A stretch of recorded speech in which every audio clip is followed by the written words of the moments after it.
Okay, I'm going to call this meeting to order, and I'd like to remind everybody about the decorum for the audience during our meeting.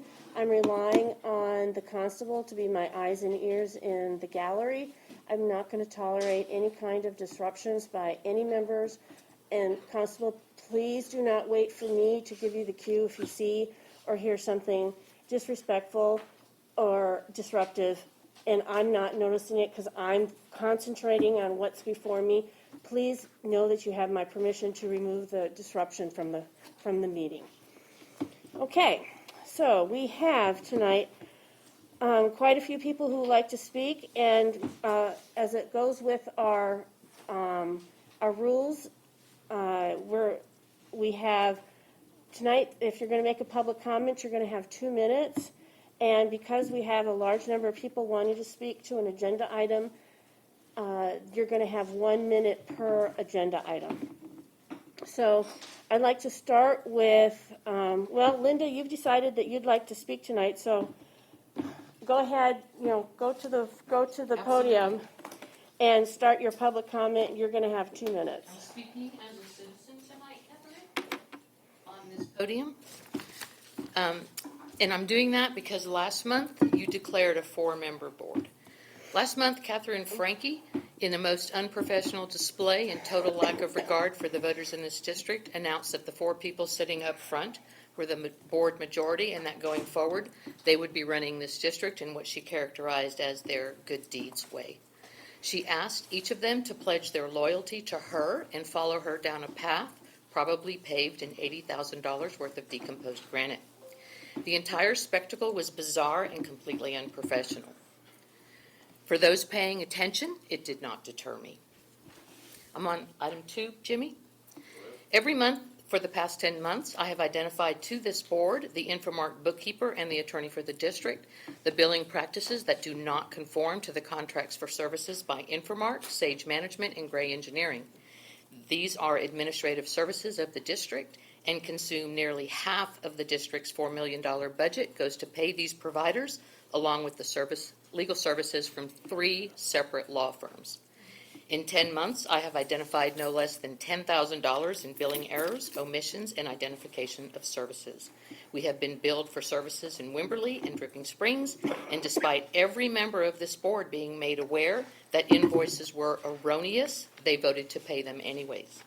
I have lost track of the duplicate billings, charges for services not received, paying multiple vendors to perform the same services.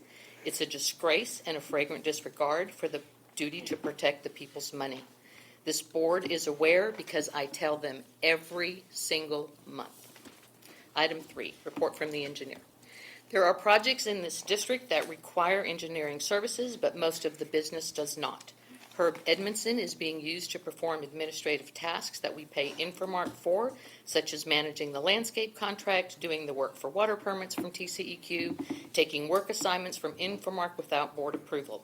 Last month, Herb did Infomark's job to the tune of over $5,000 without board approval, and when I identified it as a problem, Catherine's solution was to give Herb an open checkbook to do Infomark's job while continuing to pay Infomark their cool $1 million per year. Tonight, Herb will be presenting a proposal to oversee decomposed granite trail maintenance. That's $80,000 that Megan and Beth are spending on decomposed granite for maintenance of an existing 3 miles of trail. That's $27,000 per mile. This is a park maintenance function, which Infomark's responsibility and now being shared with the engineering firm. The trust-based relationships they enjoy enables everyone to make money. Report from the district manager. This position is staffed by an unqualified person, which is why the engineer is doing Infomark's job and why the billing and invoice errors abound. You can't take a person off the street with no experience and throw them on a $4 million account and expect it to work. In particular, when the people charged with overseeing the work produced by this position are equally unqualified as her. Infomark has been using this MUD as a training ground for their new employees, and the majority board enables it. Report from the Parks Committee. Beth and Megan's park rules were only delivered to the board yesterday, so I've not reviewed them beyond a line that changes the park hours from 5 a.m. to 11 p.m. I immediately thought of how inconsiderate it was to even suggest a thing, given that every park and pond in this district backs up to people's homes, where they sleep, now for only 6 hours per night. The thought of future movies in the park or shrill whistles going off from 5 to 11 p.m. in the new athletic field at Hatch Pond made me shake my head in disgust. Every resident who has property that backs up to any park or pond should be the only ones allowed to vote on park hours. I stopped reading at that point. While this board waits for the opportunity to have any input at all on the park plan, Megan and Beth push forward their agenda and call it maintenance. Megan has been steadfast in not allowing this board to participate in the parks. That self-dealing she reserves for herself. Report from the attorney.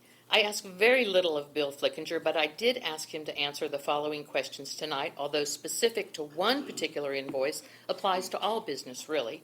If the board votes to pay this invoice, knowing that the work has not been performed in accordance with the proposal or adherence to industry standards, are they liable for any future failures along with Fazone and the engineer who designed and implemented the solution?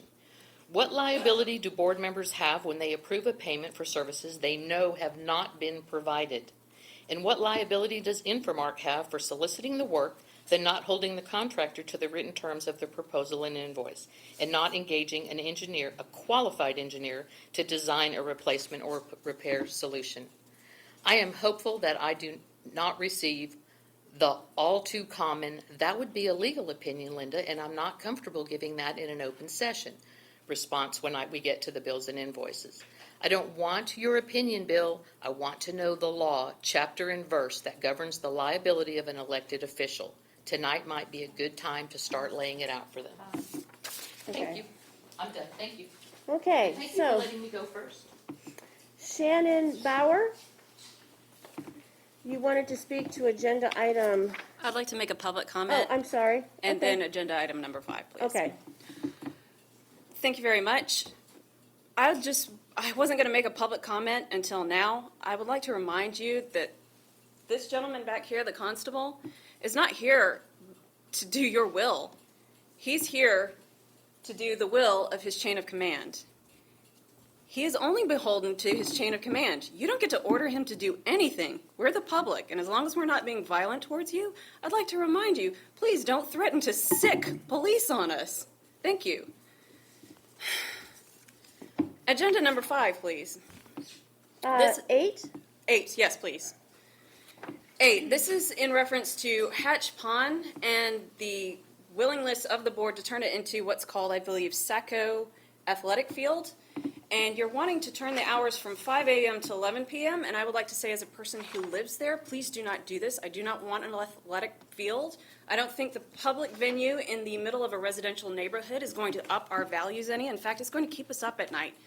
The whistles, the vendors, the crime that's going to be coming in because you've had a public athletic venue for sports. Yes, crime comes in with people wanting to rob venues. So you can nod your head all you want. But that's what happens. That's just the reality of it, and we have to live in it. I don't think you want that for your own neighborhood. I don't want that for mine. I don't think it's in your neighborhood, as none of you live there. So I'd ask you to please not put it in there. Beth, or actually Megan, this is your flyer. You want it on the Parks Committee, and you said you wanted to build spaces that enhance property value and Time. improve quality. I want that, Megan, not this one. Okay, Dan Bauer, you wanted to speak to agenda item 5. You have a minute. Thank you. Yeah. My comment is just really, really simple.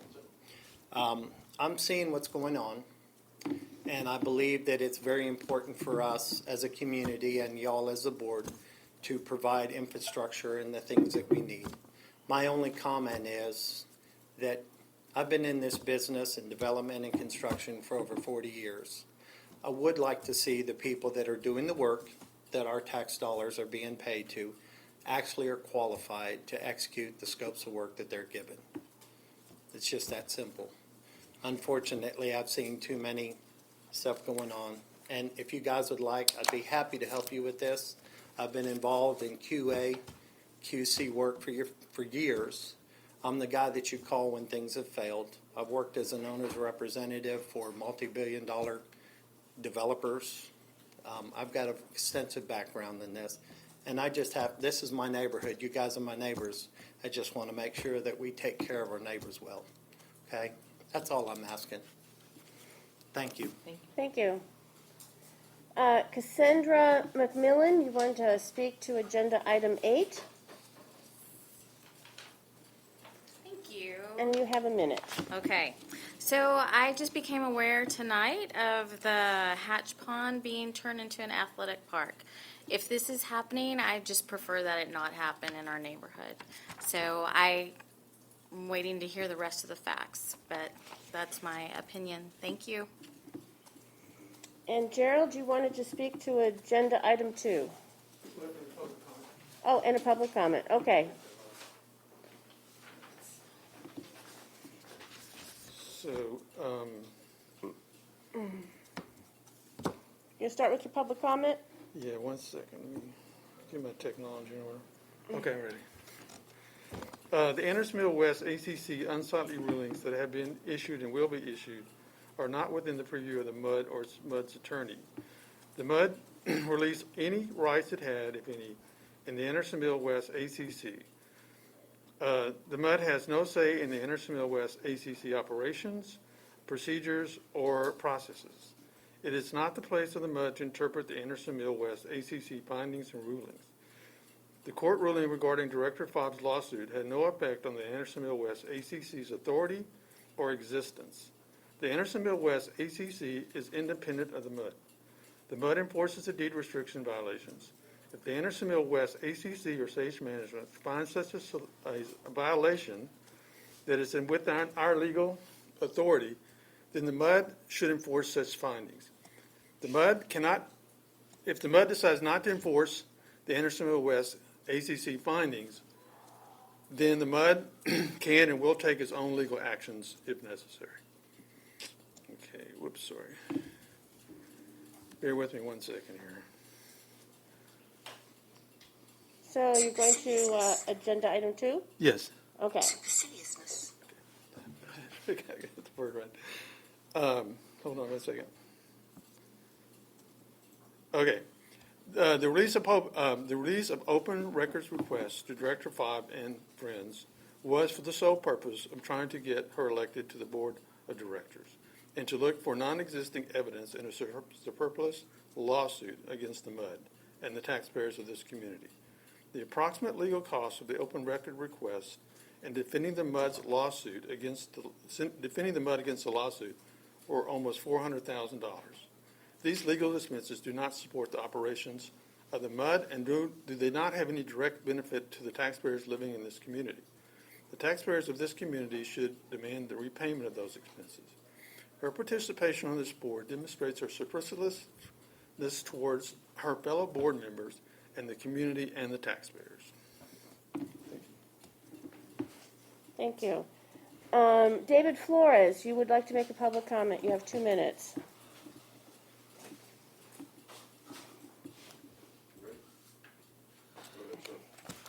All right, thank you. It's hard to follow all these great people, especially Linda when she gets to her point across, and I agree with a lot what Linda has to say.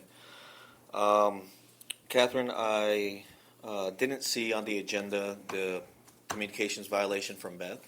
I verbally told you that she communicated she violated the communications policy by telling the Travis County Sheriff a lie. I open record requested all incident reports to her address, and there is some bad behavior at that address, but it is not I that have done it. So it is here in my hands. So I would ask you one more time to please, you put this policy in place. I expect you to uphold your policies, and since you are the president, you control the agenda, and I expect this to be in next month's meeting. I appreciate that. And if it doesn't show up in that one, then I will formally send Bill a letter stating that you are not fulfilling your duties. We can move on to number 3. The district report from the engineer. So I looked over the engineer's proposal for reviewing the existing conditions of the DG trails in the amount of $9,500 for that task. Infomark provides us a park tech Monday through Friday. Between Beth Jones being on the park committee and Megan Dudo on the parks committee and our full-time employee that we have with Infomark, I think that they have enough manpower to go out there, take pictures of these trails, and bring it to the board's attention to decide what needs to be worked on. If a Boy Scout can build a sidewalk, I think you two ladies can take pictures and bring it forward to decide what needs to be worked on. I don't think paying $9,500 for an engineer to come and tell you Time. what to put. I vote no on that one. So what number are we on, Catherine? 3C? 3C. This one I was a little confused on, so I have what I think is going on, but I'm just going to put my comments out there, and maybe through your discussion I will get more information, and I can possibly touch back on this on next month's. But we pay Infomark $1 million to provide services for us. The cost of this is tremendous. The amount of money that they charge is pretty high. I would ask to hold off on this to see if there's another solution on working with our vendors, landscapers, and our number one great superior water company, Infomark, that we supposedly have here. So I would ask to hold off on that to see if there's another solution. So I would ask that be tabled. Okay, next one is 4, report from the Infrastructure Committee. I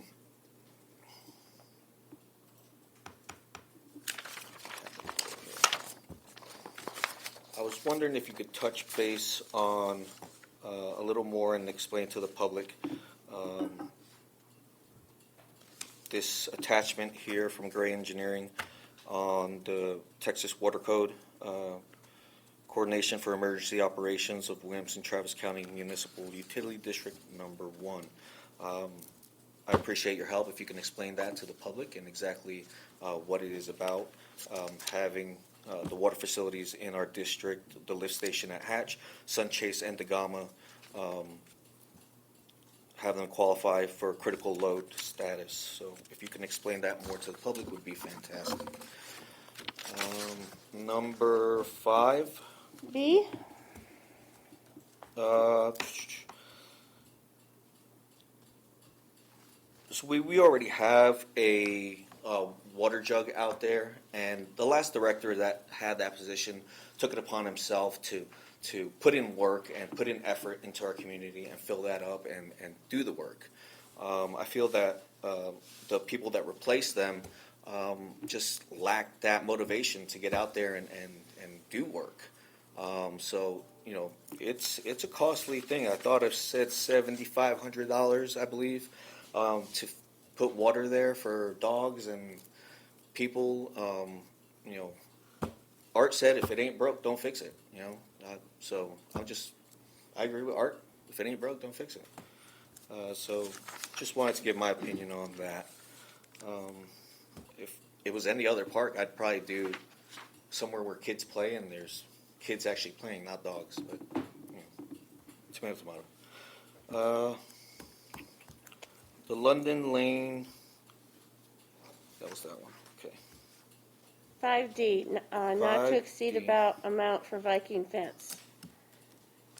5D is actually, I'm sorry, it was E that I wanted to speak on, the window. I apologize about that. So I'm a little confused on a drive-through window on the Infomark report that they presented. It said a drive-through window. I didn't know we had a drive-through here in this building. So I'm just a little confused on what a drive-through window is. And for that cost, what benefit does the community have? All I see happening is they're going to lock those doors, and they're going to stop the public from coming into our building that we pay for, and they're just going to have a window that they could open and allow people to hand over their bill. Their bathrooms in here, and this is the people's building, and I expect those doors to be open. So to pay more money to lock them out is kind of silly to me, but that's just my guess. I don't know. You guys are the ones that make the decisions and the ones that talk about it. But to me, it's a pretty waste of money to get that done. And number 7, directors, 7A is director's cell phone upgrades. So I'm assuming that the director's phones are paid for by tax dollars, or some way, somehow, there's tax dollars being spent on there. So my question is, if one of y'all can ask Bill this question, is because if this is true that the money's going for your cell phones or whatever it may be, are they subject to open records now that tax dollars are paying your phone bills?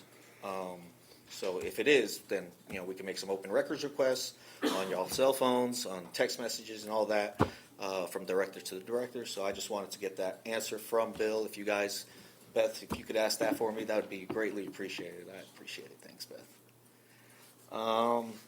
Number 8, amendment to park rules. I was looking over the old rules set on September 18th, 2019, that was signed by Chris Rocco when he was on the board. And there's a lot of information that kind of just disappeared off of the current one. So I think it would be useful if the old one was presented to y'all at the same time when you go over this one, so you can kind of see what was taken out, what was put in. Would make a lot more sense than just saying, yes, this one's good. So I would hold off until you get the old copy in front of you so you can compare both current proposal and the one that is in right now. Let's see. Update on park planning process, 8C. So yeah, I had a question about where they are in the process on that. Obviously, you're going to speak on it tonight. The gates on the pond for the dog park, I thought all that was part of the park plan. So why are we spending maintenance on the park when we have a park plan? I think it's a big failure on your part to keep spending money here and there. When you have a park plan, you still haven't presented it to the public. I think you should do that first before you go ahead and spend any money on these little maintenance projects that you have, so you can incorporate it in the whole thing, and you can just do it one time, not nickel and dime us to death. 11, agenda item 11, minutes from prior and regular special meetings. Yeah, once again, like I said at the DRC meeting, it's very important that y'all stay up to date with the minutes to let the public know what is going on in current times, not 3 months in advance, 3 months behind. People's attention span is very short, and I need them to be able to see what is going on the meeting. The live stream is fantastic. It's always available. It's there and ready, but I think the minutes are very important to transparency. So that is all I have for this evening. I appreciate your time. I wish you folks a wonderful meeting and evening and productive, and may you have a wonderful evening. Thank you. Okay, Maxine Kaplan, you wanted to make a public comment? Yes. Okay. Good evening. I know it's been a stressful couple of years, and I'm sorry for that. What I want to mention is strictly informational. I know that Waste Management was hired to remove dead tree limbs and all of that due to the storm that we had. And I was wondering if that was going to continue. I'd like to actually see an end date, if that's true. And then should we have another bad winter? I think my personal feeling is that residents need to pay for and take care of their own property. And that's about it. Have a great evening. Thank you, Maxine. Can you address that for her since you have the facts? Okay, Because it so wasn't Waste Management that picked up, it was Sunscape. okay, so let's talk about that real quick. The cleanup from the storm was basically a one event type of thing. And because it was such a catastrophic event, that's why the MUD decided to have Sunscapes take care of the loss of the trees in our community. It will be addressed if we have another catastrophic event. It doesn't matter whether it's a freeze. We could have a tornado that comes through the neighborhood. When that happens, we will again address the situation in an attempt to clean up our community as quickly as possible and get it as safe as possible. When you drive through, you can still tell there's an awful lot of trees that have not been removed. There's dead ones standing straight and tall. I got one that fell over this week that needs to be removed. Okay, so I'm going to close the public comment section of this meeting, and I'm going to move to. Before responding to comments, can I please make a quick statement? Sure. First of all, I want to apologize for shaking my head when you were talking. That was inappropriate. In my brain, I was shaking my head because there's some misinformation. And so in my brain, I was going, no, that's not what's happening. And I'm sure it came across differently, so I apologize. There's no plan to turn Hatch Pond into an athletic field. The Sacco Athletic Field title was given to it to honor a resident who used to teach baseball there at those fields. And so that was just, people came to the board and asked that we honor him because he passed away by adding that name. But we have no plans at all to build an athletic field there. So I'm sorry for whatever misinformation you heard. Thank you. And please, we're doing the park plan because we want to hear from you. If I didn't want to hear from people, I wouldn't do a park plan at all. I just decide. So please, if you have any questions or concerns about anything that you hear about that's going in the parks, like I know Ms. Bauer, you have my email. Please email me. You have a direct line of communication. So. And there's a difference between the park plan and park maintenance. So, and we'll talk all about that tonight, but I just wanted to make sure you knew that that's not being talked about at all. So, yeah. Okay, agenda item 2, report from the bookkeeper. All right, I passed out copies of financial statements. Worth noting on page 3, you can see that we're at 98.92% collections, so ahead of last year. Just a little bit, within rounding, we're at 99%, but just a little bit shy of that.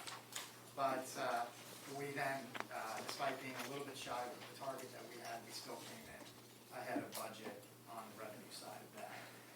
Moving on to page 6, you can see that the property tax, which is about 6-1 down, we ended up at $37,578 ahead of budget for the fiscal year.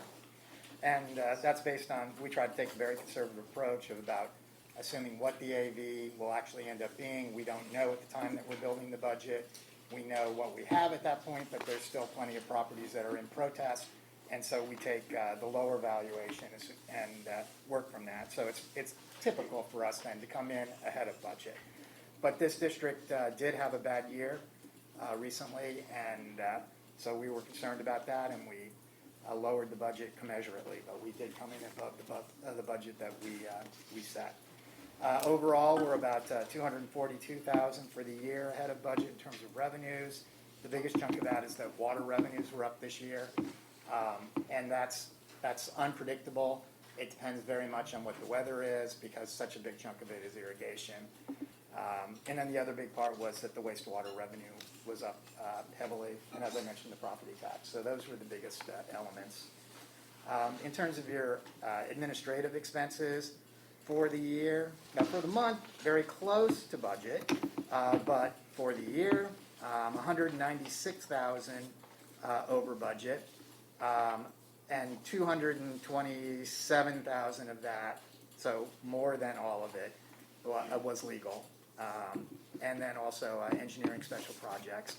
The rest of the elements came in under budget enough to offset that amount, but still left us almost 197,000 over budget on administrative expenses. On page 8, the operating expenses, you can see that the expenses came in net a total of 60,000 over budget. More than all of that is the 76,000 over budget on the bulk water purchases. And so that's the other side. Your revenues were up, but that meant that your expenses were up. But the net between those was positive in the district's favor, that it took in more additional revenue than than went out in additional expenses. So we came in well over budget on the system maintenance. Primarily the sewer maintenance for the year was significantly under budget. Almost all of the parks came in under budget except the one Hatch Pond Park, which we did not actually have a budget for originally. We have got that in and added in budgets in the new fiscal year for the ponds as well, so that we can be tracking that going forward and knowing where we're spending all of the money. And then the capital projects, capital expenditures lines, we were well ahead of budget. The biggest chunk of that was that the meter, 250,000 for meter replacement didn't occur this year, so that was the biggest part of that 355,000. That meant that our expenditures overall were 320,000, 27,000 under budget, and really the administrative and operating elements pretty much washed out. It was the not doing the capital projects that brought the expenses under budget. This is not the final snapshot, final picture of the September financials. We always find that there are some invoices that come in late, and we'll find that some things need to be adjusted, but this is 99.9% of what will be going to the audit. Part of our strategy this time of year is to go walk back through all of the GL codes on every account through the entire fiscal year and make sure that things are classified properly and that there aren't any things that should not be there or, as I mentioned, misclassified in the wrong place. So that put us, the district had budgeted a deficit of $500,000, but primarily because it didn't do a lot of the projects that it budgeted for, the district is, at this moment, looking that it's going to end the year 69,000 net positive. And so that's a positive variance against budget of $569,000. So the bottom line is that the district is $500,000 better than it thought it would be when it created its budget last year. We'll jump ahead to page 12, the maintenance cap tracking. And this shows that at this point, and I'll quickly kind of lay out for everyone how this works, is that the maintenance cap is that the district, in order to even out the cash flow and to plan its the maintenance, additional maintenance items that Inframark does, they pay Inframark an invoice for the prorated 12-month amount of what they project that all of the cap maintenance will be. Thus far this year, that work came in well under that. So at this point, the district has paid $92,000 more than Inframark has done. But part of that contract includes, we know that there's going to be some late invoices coming in, things that come through the system a bit slowly. And there's 2 months to get that trued up. So there's typically an adjustment at the end, and we have several items that will be coming in on that. Did you have a rough number where that will be? I think it's around 30-ish. Yeah. How much? 30-ish. I don't have an exact number for you. We have to see what invoices come in. Right. What is it based on, 30-ish? What do you mean? Well, it's based on It's based on the meters and the wood chips Yeah, those are the two big for items. the parks. How much were the wood chips? I don't have that number for you off the top of That's my head. why About we're guessing. 30,000 together? No, the two together, so that your meters were right under 50K. They were 49.9 something, so you might as well round it to 50. And then the wood chips were, I a couple thousand for the 3 parks that we put them in. So add the two together, and I think it's going to show an Infomark owing about 39. I was asking what you're trying to spend before we get to the end of the. Oh no, they've already been purchased and bought and everything. It's just the meters We were haven't bought gotten the months invoice. ago. We just haven't gotten them in yet. I can't find the invoice for them. We just got it this past week, so I just sent it to him because we ordered WTCs along with Hayes as well. So we have 92,000 on the table today. You're gonna spend 50,000 in meters.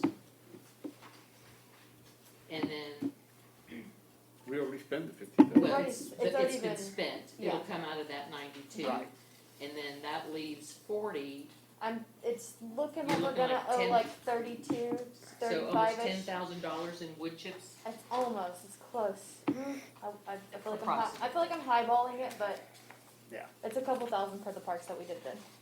But And once it's we get that relatively trued expensive. up, Infomark will be cutting the check for that amount. And moving on to page 13, the cash balance sheet, you can see that in the operating fund, a little over $2.4 million. The debt service fund has sufficient funds to already make the March bond payment and still have a significant reserve. We're on the last couple of years of that one bond, so that will be, the debt service portion will continue to draw down, and as we get that to the payoff, make the final payments on that bond. Page 14 on the cash balance trend, you can see that the blue line continues to dip down. That's what happens this time of year. You'll see that the red and black lines kicked up because I put in the new, now that we're in the new fiscal year at this point, I put in the new budget numbers, which are a bit higher. So it's expected that we'll actually slip under the red reserve, 6-month reserve in the next few months, and then draw up over it when the tax money comes in December and January, and draw it down. And part of this is to show that the plan is that the district will be building to the 12-month reserve that it needs as it continues to age. It has been operating on a 6-month reserve for years, but the feeling now is that as the district ages, it has more infrastructure that will likely need to be replaced, and so the district wants to have a bigger reserve in order to be prepared for that or for any emergencies. Page 15 is the forecast. That showed that we expected to be at about a little over $2 million at the end of this fiscal year 21, and we're looking at closer to $2.4 million. And that's, as I stated, because the district has come in several $100,000 better than budget. So that's how all these pieces kind of tie together. And then on pages 16 through 27, we have the payment register. I did have a note, particularly on page 26, ACHDD 146 to the PEC. Linda had noticed that the invoicing on that didn't tie, that the total she got of the, 13 invoices, did not tie to the total we had. And I just back-checked that, and that's just correct. There was an invoice for $40 and 14 cents that got entered as 40, that got entered as 40.14, and it was actually 41. I got it right here.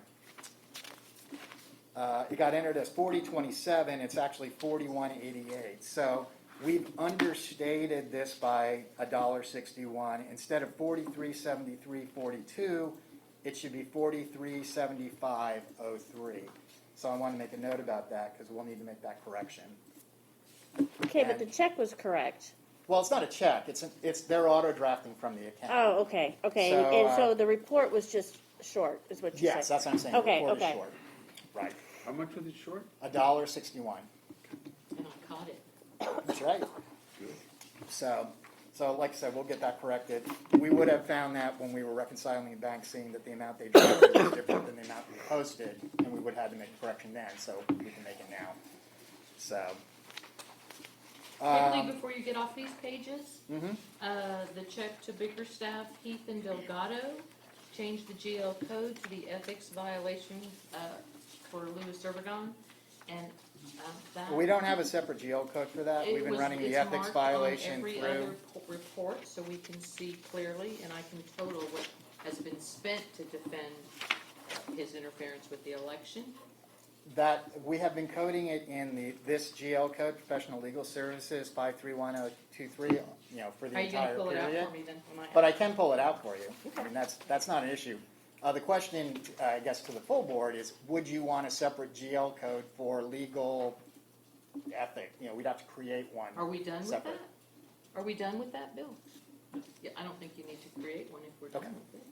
And if you can pull it for me, that's fine. Yeah, shoot me an email about that. I will. That'll be an easy pull. I will. So- Can you check on the check number 5384, Beth's travel expenses? I thought you told me that check was canceled.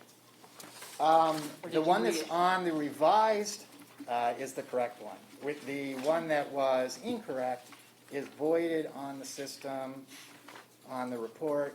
Check 5367 was voided, and 5384 is the correction. Did you get proper receipts? Yes. And why are we paying for August 4th when the conference didn't start until August 6th, and August 4th was a vacation day? No, I don't think August 4th was a travel day. No, It started actually- on the 5th. It started at 4 p.m. on the 5th. Sorry, we've always traveled the day before. That is the day. That's a vacation. No, we've always traveled the day before. Catherine, if the check-in is Thursday night at 4 p.m. and the flight arrived at 11:40 in the morning, then you have ample time to make the 4 o'clock check-in on Thursday, make the happy hour, and attend the conference on Friday and it's only a half a day, and then Beth flew out of Harlingen after 4 hours in a conference. I don't think the taxpayers want to pay almost $4,000 for her to travel to South Padre. Listen, I'm not gonna have an argument. The two of us shared a room, okay? It wasn't her all by herself. We You shared a didn't room. get there till the 5th. I've been there, I was with her the whole time. Your car rental starts on the 5th. Oh, okay. We're not gonna Anyways, my we're not point is gonna this. discuss my car breaking down. My point Okay. is this, Catherine, that the receipts do not conform to the Texas State Library and Archives Commission rules on receipts for travel reimbursement. My understanding is that they meet the standards that is because we got an opinion from Bill. Am I saying this correctly, Michael, that we have properly documented everything? That's correct. Okay. Every one of them. The initial stuff that I sent, there were some pieces of it that were missing. Mm-hmm. So, that was, good awareness.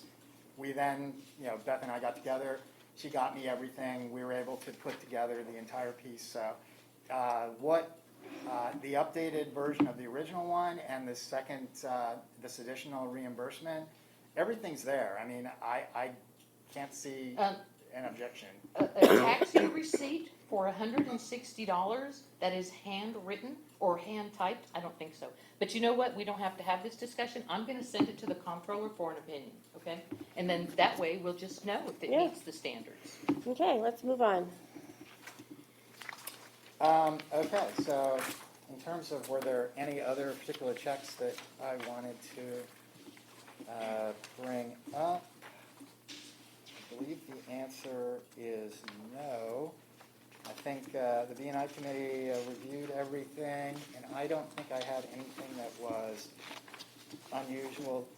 I would note check 5379 to the Texas Municipal League. That's your annual insurance renewal. So obviously that's not What page something are you you see on? every month. Check number 5379 for $14,537.32. Obviously, you don't pay that every month, so that's annual, so I mentioned that. Otherwise, I think everything that we wanted to talk about, I discussed. We need to go over this conference. We, Well, okay, yes, there's an issue. Fazone. I talked with Bill this afternoon, he talked with her, there's been a whole lot of talking. Catherine and I chatted late this afternoon, so I didn't get a chance to get back with you, but I think we agreed Yeah. that we're gonna hold the Fazone check until we can have an engineer verify the work. What engineer designed that solution? Was it you, Herb?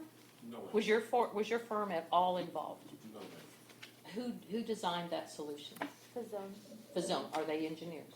No, they're not. I'm reporting it to the Texas Board of Professional Engineers and Land Surveyors. It's a public works project. That is an engineering solution that was not done properly. I gave you that information at the jump of the project to save money, to make sure it could be done right, and you ignored it. You did not give me the communications I asked for, and now we have a wall that's constructed without engineer oversight or any kind of inspection, and a professional in the business and a licensed professional watch that wall go up.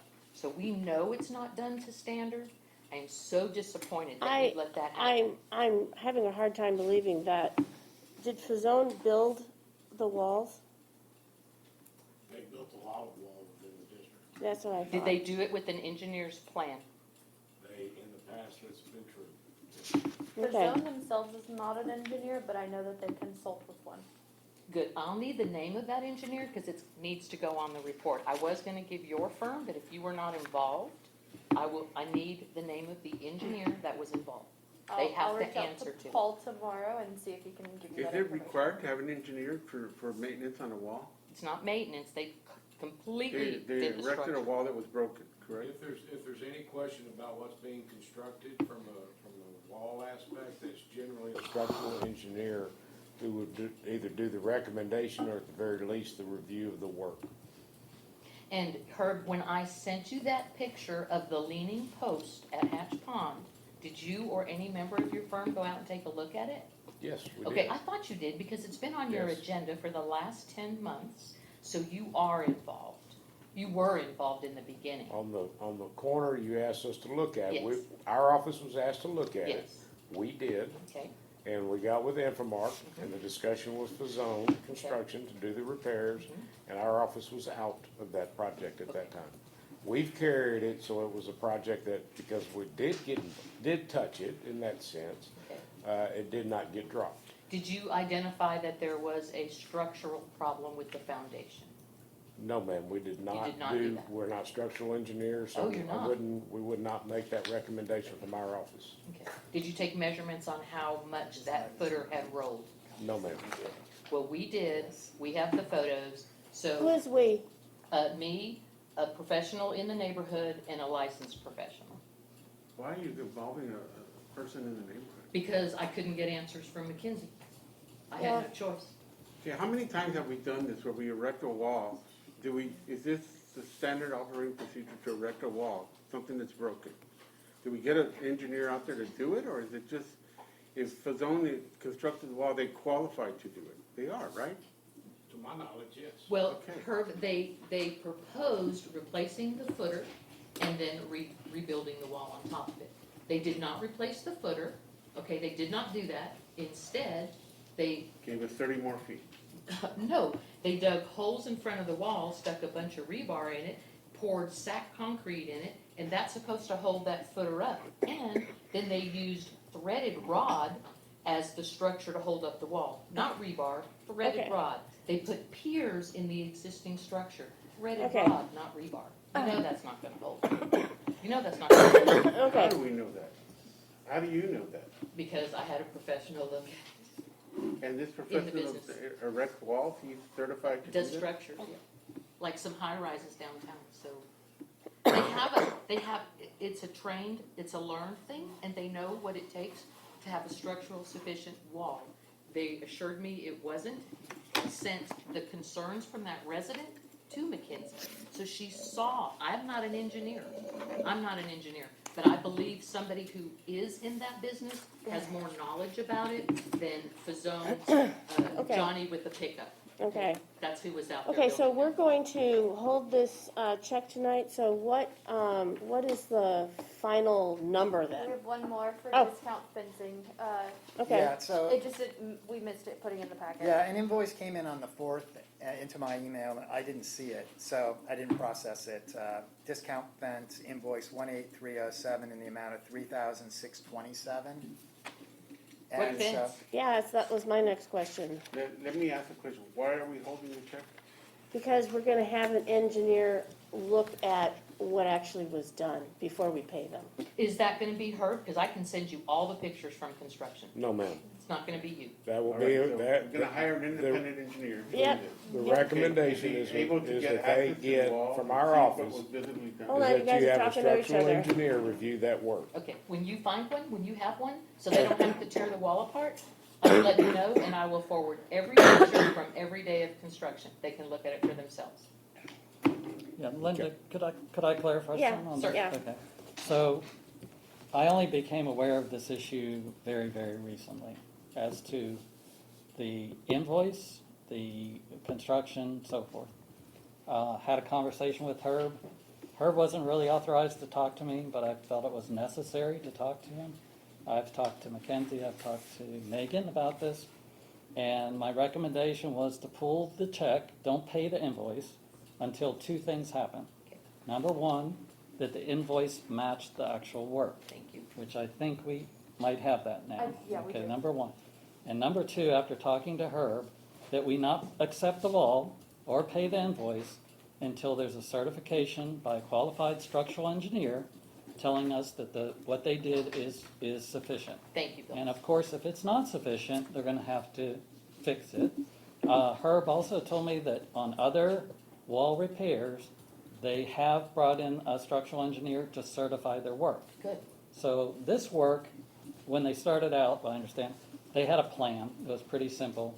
When they got out there, they discovered things in the field they didn't expect, one of which was some kind of compost bin that had been sold by an owner.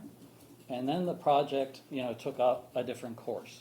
And so my strong recommendation was don't pay this till the invoice matches, which you would agree, Linda. I do. And secondly, until we have a sufficient certification from a structural engineer. Herb doesn't do structural I engineering. didn't realize that. I thought. So I he's thought not you going to did. certify it, and he's never Not a certified problem. any of these wall repairs before. But I understand other repairs have been certified by an engineer. And I that's appreciate my that very much, Bill. Thank you for jumping in. Mackenzie, who authorized Fazone to do something that was not agreed upon in their accepted proposal?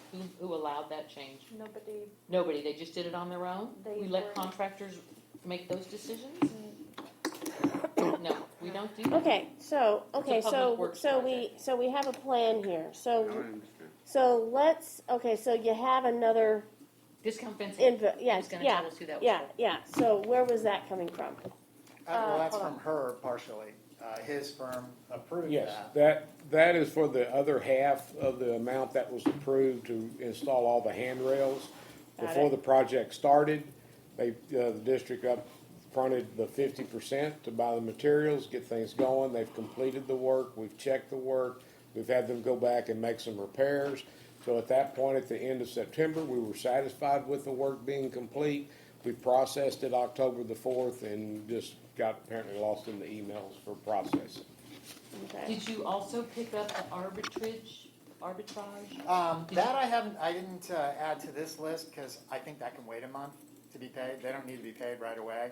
We certainly, I wasn't copied on that email as far as I can tell. I thought Bill's office would send it because the bill was addressed to him, so I didn't know until the last minute. We would like the committee to approve the invoice and Right. recommend approval of the reports. So the fact that it's not on the check register probably is not real important. They can get paid. It is on the agenda though. Yeah, it's on the Yeah. agenda. for sure. At the last minute, I realized that check was attached to that package you sent, and I didn't know if he had a copy, so I sent it to him, and he hadn't seen it. It's late. You mean the invoice? The invoice. Yeah, I don't think they'll be upset getting paid next month. Okay, so we have a final number. Well. Oh, wait, one more. Is it final though? Yeah. The Onyx, the duplicate payment there, what did you do about that?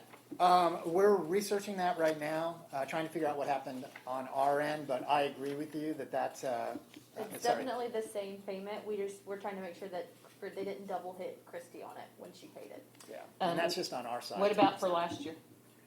We haven't had the chance to look into Okay. that yet. That all came out. So And you're and not I'll gonna tell you, pay- on last year, I thought that was for 2 separate years, that we had a delayed payment for the prior year, and then the second one, because the first one, when I first got it, I just posted. The second one, when it came in a month after, and it was exactly the same amount for the same thing, I was like, oh, this is for the next year. And so that's on me. I should have reached out to say, hey, why do we have two of these, to verify my assumption that they were separate. That assumption may be correct, but I need to go back into that and dig into it now. I guess my question for tonight is, are you pulling that check as well? That invoice? Yeah. It's in the Infomark batch of invoices. Did you guys catch that in your Yeah, review? yeah, we talked about it. Actually, what is it? Which one is it? It's gonna be towards the end. No, that's not this one. That's this. Wait, go. Is it this? Yeah, it's this big long thing. Okay, so It's gonna be- then it's the very first one, the Yeah, 93360. So we'll need to pull that, and then we'll get a credit, and then we'll present that the corrected amount next month. I So- believe that invoice in here is one I have not completed reviewing, but you'll pull the whole thing anyway. Yeah, we're gonna pull the whole thing Okay, anyway. good. By Right. tomorrow, I will get you the final tally on that one. Okay, so if that is the final piece, let me subtract that out. And we'll see what we got here.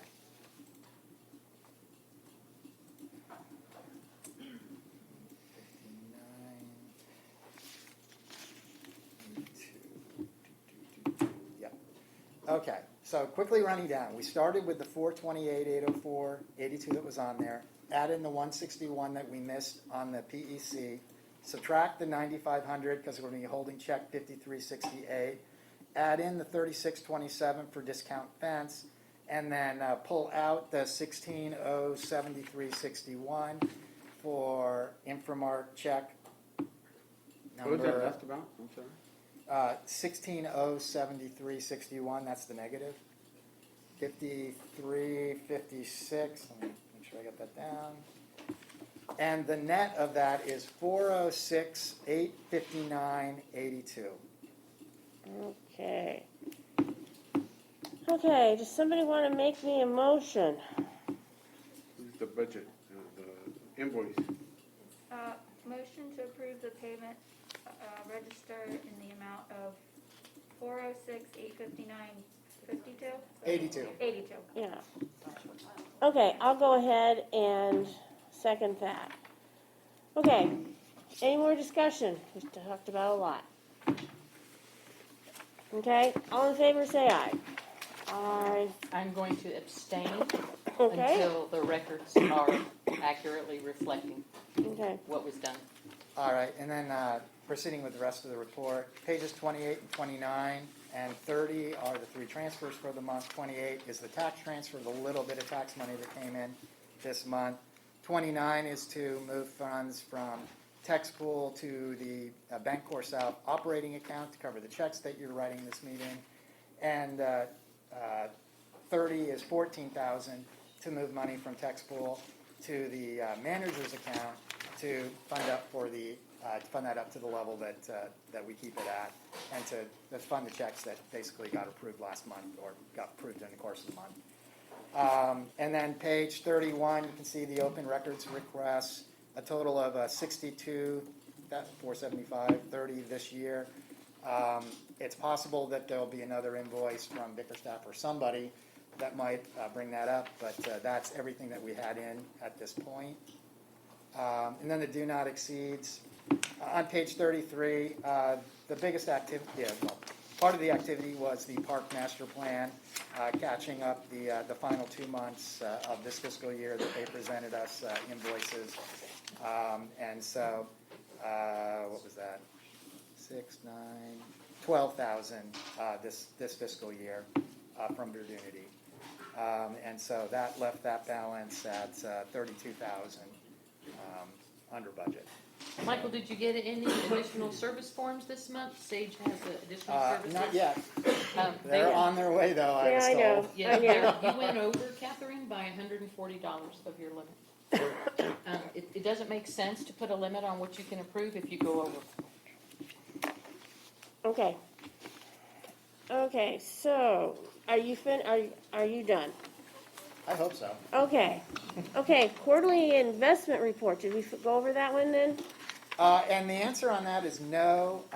I got pressed for time and did not complete that and include that as part of the packet. I'll be Got doing it. that this week and emailing it out to the investment committee. The data is here, but I just didn't have a chance to put it on the form. Okay, that's fine. So, Okay, I need to grab some water. Herb, go ahead, and you can start your report while I get some water. All righty. On the, under item 3, district engineers, item A, that was one that I actually neglected to remove from the agenda. That was addressed last month, so there's no, payment or update. That was already taken care of. On item B is the engineering services proposal for the decomposed granite trail. That is proposal number 21064. What are you doing with that, Herb? What's your role in that? I will explain that. Okay, good. The whole purpose of my understanding of coming to this was, one, reviewing the condition of the trails. It started with a discussion at the detention facilities. A lot of those facilities, the trails are getting in bad shape. They need to be maintained. It's outside of what I'd even consider the scope of your normal routine maintenance of what goes on throughout the year. But it's identifying those limits at all those locations, including some of the parks as we go through that. Identifying that to present a scope of work that would be involved in that. Within this proposal is also the approval for moving forward at that time to solicit proposals should the district want to do that. That's the processing of those proposals for presentation to the board. Proposals for what? To do any kind of repairs, should the board decide to go that direction, and then oversee the construction of that. Because it's such an unknown, the proposal's it's an hourly proposal. I do not see it based on my best guess of this. I just threw out 9,500 for a not to exceed, just to put a top on it, because I know the board likes to have not to exceed numbers. I don't know where we'll fall, depends on what's found and who does the work. Those are probably the two biggest factors in what the final cost on our end would entail. We would track that number, and if there's ever an issue foreseen that's going to be, we'll just bring it back to the board for further action. How did you calculate that the Parks Committee needed $80,000 of decomposed granite before you ever had a field? That was a pure wag. That's right. I mean, Not even a swag, huh? It was a wag on the 80,000. I really believe that number's high. Okay. And it's just based on my periodic throughout the year going around the facilities and kind of knowing in general pretty much what's there and what kind of condition we're at. It's not based on any footage or anything Well, else. I was going to ask you, because that's $27,000 No, a mile. You can do a road almost with that. No, it's just, it was a pure wag because I don't know what we're going to get into. Okay. Thank you for explaining that. Sure. I can support that now. Thank you. Not a problem. Thank you. And that's that proposal, so if Okay. you want to address that one now, Do them one at a time.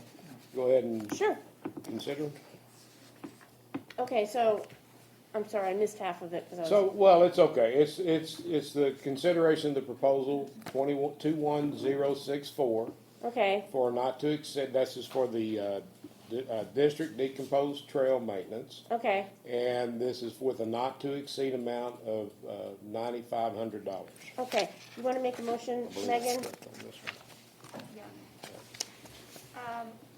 Motion to approve the proposal for district decomposed trail maintenance by Gray Engineering for not to exceed amount of $9,500. Okay, so you want to give me a second? I'll give you a second on that. Okay, do we have any more discussion? I just want to make a comment.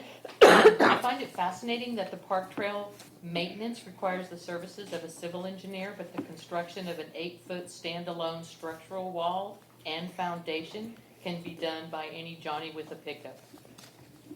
I just had to say that. Okay. Thank you. Okay, do we have any more discussion? All those in favor? Say aye. Aye. Okay, keep going, Herb. All right, next on the agenda there, item 3C is the engineering proposal for the detention water quality and drainage maintenance. This really came about as part of the infrastructure and part of the MS4 reviews of those documents and the facilities known that are within the district. And what this really involves is one, it's the continuation of meetings, but it's also identifying specifically the structures that need to be being maintained, having a defined scope, not just a hold your finger up, let's go clean this one kind of a deal, to try to eliminate any confusion about what needs to be being done out here within the district and get that work all laid out and clearly defined. It's not a knock on anybody else. It's just been an item that keeps coming up as far as questions and answers. So that's where the idea behind this came from. It's developing that scope and providing that definition and scope of services. And isn't the maintenance of those ponds part of Infomark's? I don't know, I'm not sure to what extent that's true. I'm not familiar with their contract. How about the landscaper? What's his responsibility in those ponds? His responsibility, again, I didn't do that contract. I have some understanding, but it's just mine. It's Well, not- when you involved yourself or were invited by Infomark to help them with that Sunscape contract and the mess in the ponds that caused us to get a violation because, stormwater, et cetera, at that point, you became involved. And my question is, what is Sunscape supposed to be doing that they're not doing, and now we need to involve our engineer to lay it out so that Infomark knows what they're supposed to be doing, and Sunscape needs to know what they're doing. Okay, well, first off, Infomark did not invite our office into that situation with the Gama Pond and Cashewwood Pond. Our office became involved because the county, on behalf of doing the inspections, notified our office of a non-compliant issue out here. That's where our office became involved. Our office, my name specifically, was listed on that, so you got me. So with that attention, that's where I went out, and our office has gone out and started looking at what the condition of the facilities were. There were a number of items that were needing to be maintained that were not being maintained, from height of grass to grass on the sand to trash to just different things scattered throughout the facilities. Upon that recognition, looking at numerous locations, not just those one or two, it became, in our opinion, pretty clear that something needs to be clearly written down for each specific location, because each one's a little bit different, and what type of and how much maintenance is actually necessary. I guess the reason that I'm asking you is when I was looking through the bills and invoices, I found and the invoices this month go all the way back to June, so you have to be a magician to try to keep up with this. But there are so many Infomark invoices where we're paying Infomark employees to go out there and clean out the silt, and they rented a piece of equipment from Home Depot. I couldn't tell you what it was. They're working. We're paying them. We're paying Sunscape. We're now going to pay you. It just seems like one person needs to be responsible for the ponds, and they need to be the ones. They just need to handle it. It doesn't make sense to me to parse this out to 3 different vendors. Well, part of your having 2 different vendors, I'll speak to that, is your typical landscaper, whatever company that may be, they're only going to address basically the grasses and the weeds.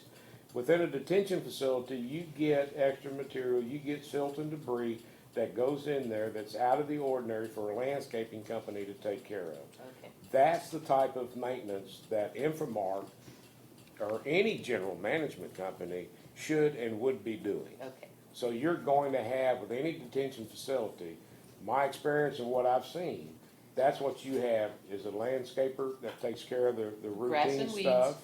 And then you have another firm that comes in and does the cleanup. At one point, I don't remember 3 years ago, 4 years ago, we had enough of that extra work that needed to be done that the district chose to contract that out and Yeah. address all of those ponds At one time. at Yeah. one Which time. would make sense if you had that much backlog. And I guess what I'm gonna look at next then is all the Infomark invoices where they're claiming that they have done work in those ponds, cleaned out the silt, whatever. Because with all that work that's been done in the last year and we still get a violation from TNR. I'm not gonna speak to that. Yeah, That's a good answer.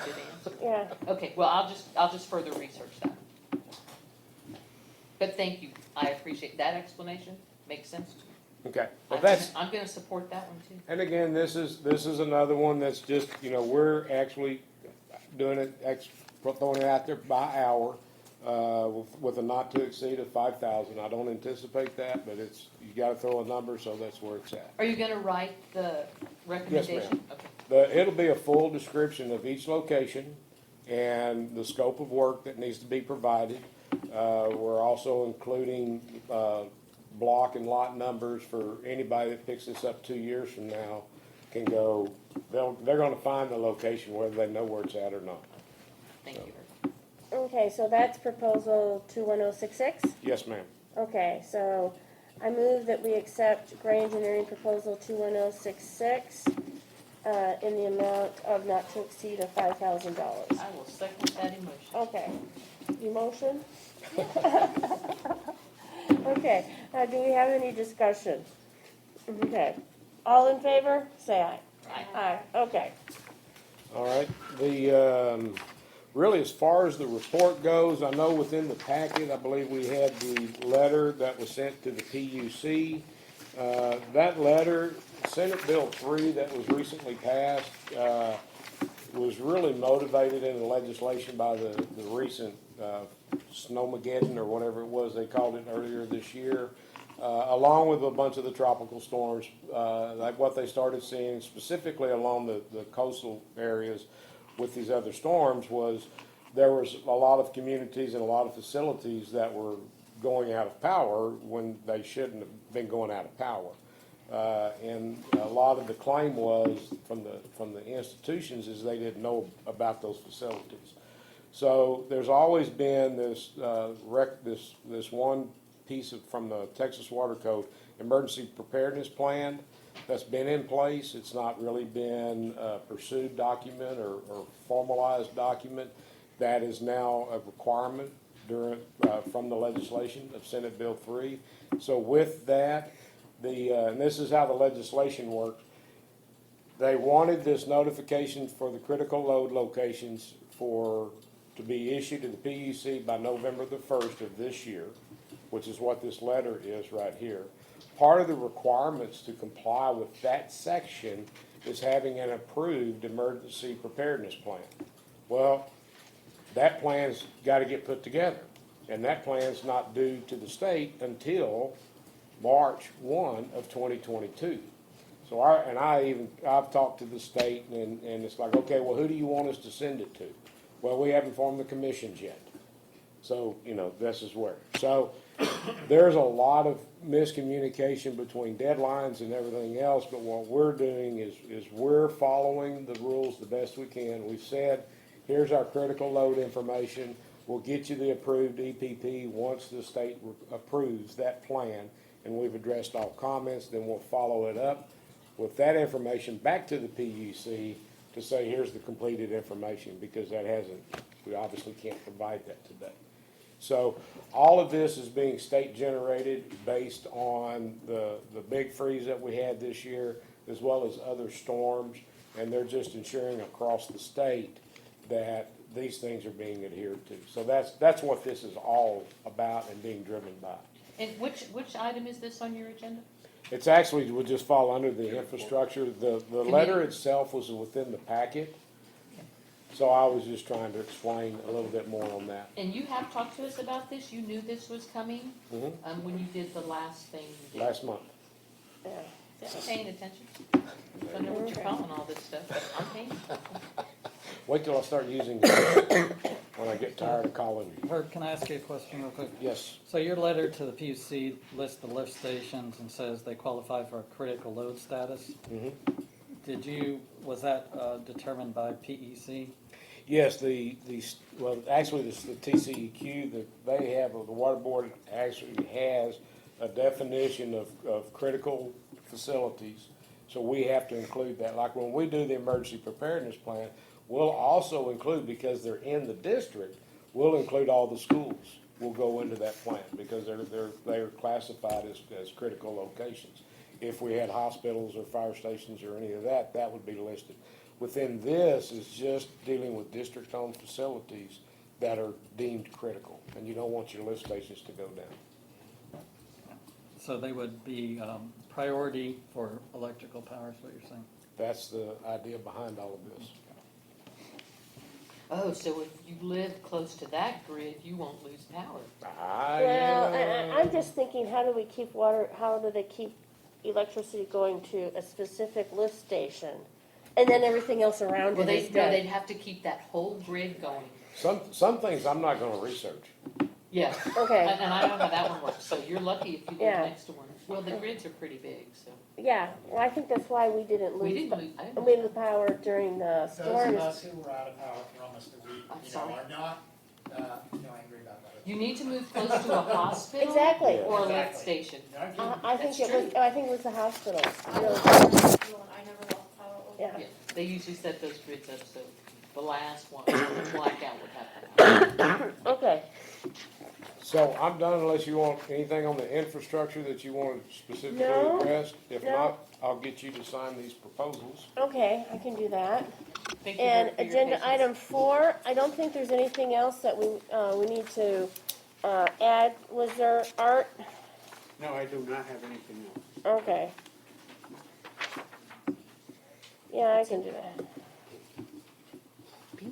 What's the date? Today's the 20th. Okay. I would think a lot. My girls softball team made me wear baseball. I bet it looks good on you. You got the skin color for it. You didn't like it, huh? Face gets red, so. Yeah. You have the patience of Job, Herb. I am so glad you told me you weren't involved. I'll take your name off that report. Because they asked for the name of the engineer, and you're the only one I could imagine, because I sent to you, and it's been on your agenda. The zone is built a lot of walls.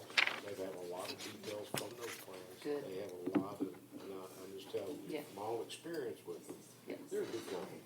And they have, in the past, my experience is they've always utilized those old type of Details? details that have been provided by a structural Sure, engineer. and that would work forever, because they don't change the shape of the wall.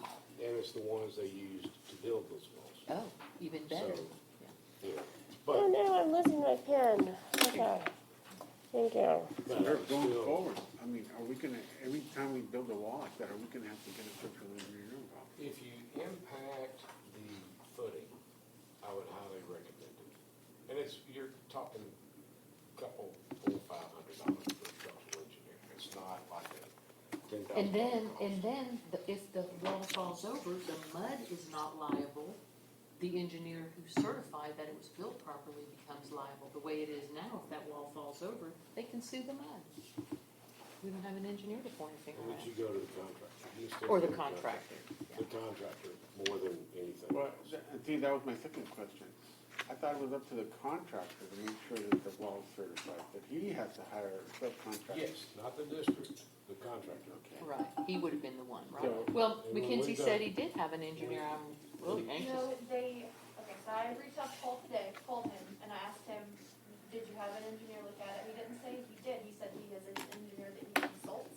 And I said, well, do you have somebody, an engineer, that will provide a report that says what you did was basically blessed? And he said, well, I do, but he's gonna charge you $2,500, and Herb had mentioned he knew somebody or about the range of 500, so I said, Well, that's okay. we want the engineer who did the inspection during the construction. That's We don't what I- want anything less. I just emailed him a little while ago and told him exactly the conversation that was had at the board. And he should not be charging us for That's having part of his his work contract cost. inspected.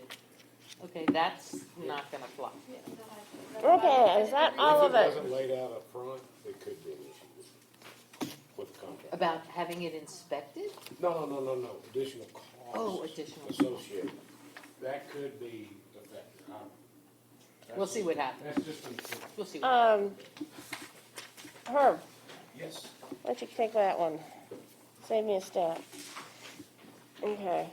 Thank you. Okay. Hey, is there something for me to eat in that bag? Yeah. Okay, I'm hungry. So, Mackenzie, you want to start with your district report? We have 4 items to touch base on, as far as things for approval. And those 4 are listed at the top of your page on page number 8. Page? It should be page 8. It's directly after this one. It is 8, but it's just not labeled. So the Parks Committee would like to recommend approval of installing a water line at London Lane Pond. And this is to eventually possibly have an actual fountain hooked up to it sometime in the future. This is specifically just for the tap and the meter to be installed. Is there an emergency? No. No? Could we add it to the park plan so it's all included in that? We can. We got a request directly from a resident. I saw the request, I forwarded it to you, but that's Yes, you one did. resident. Yes, it is.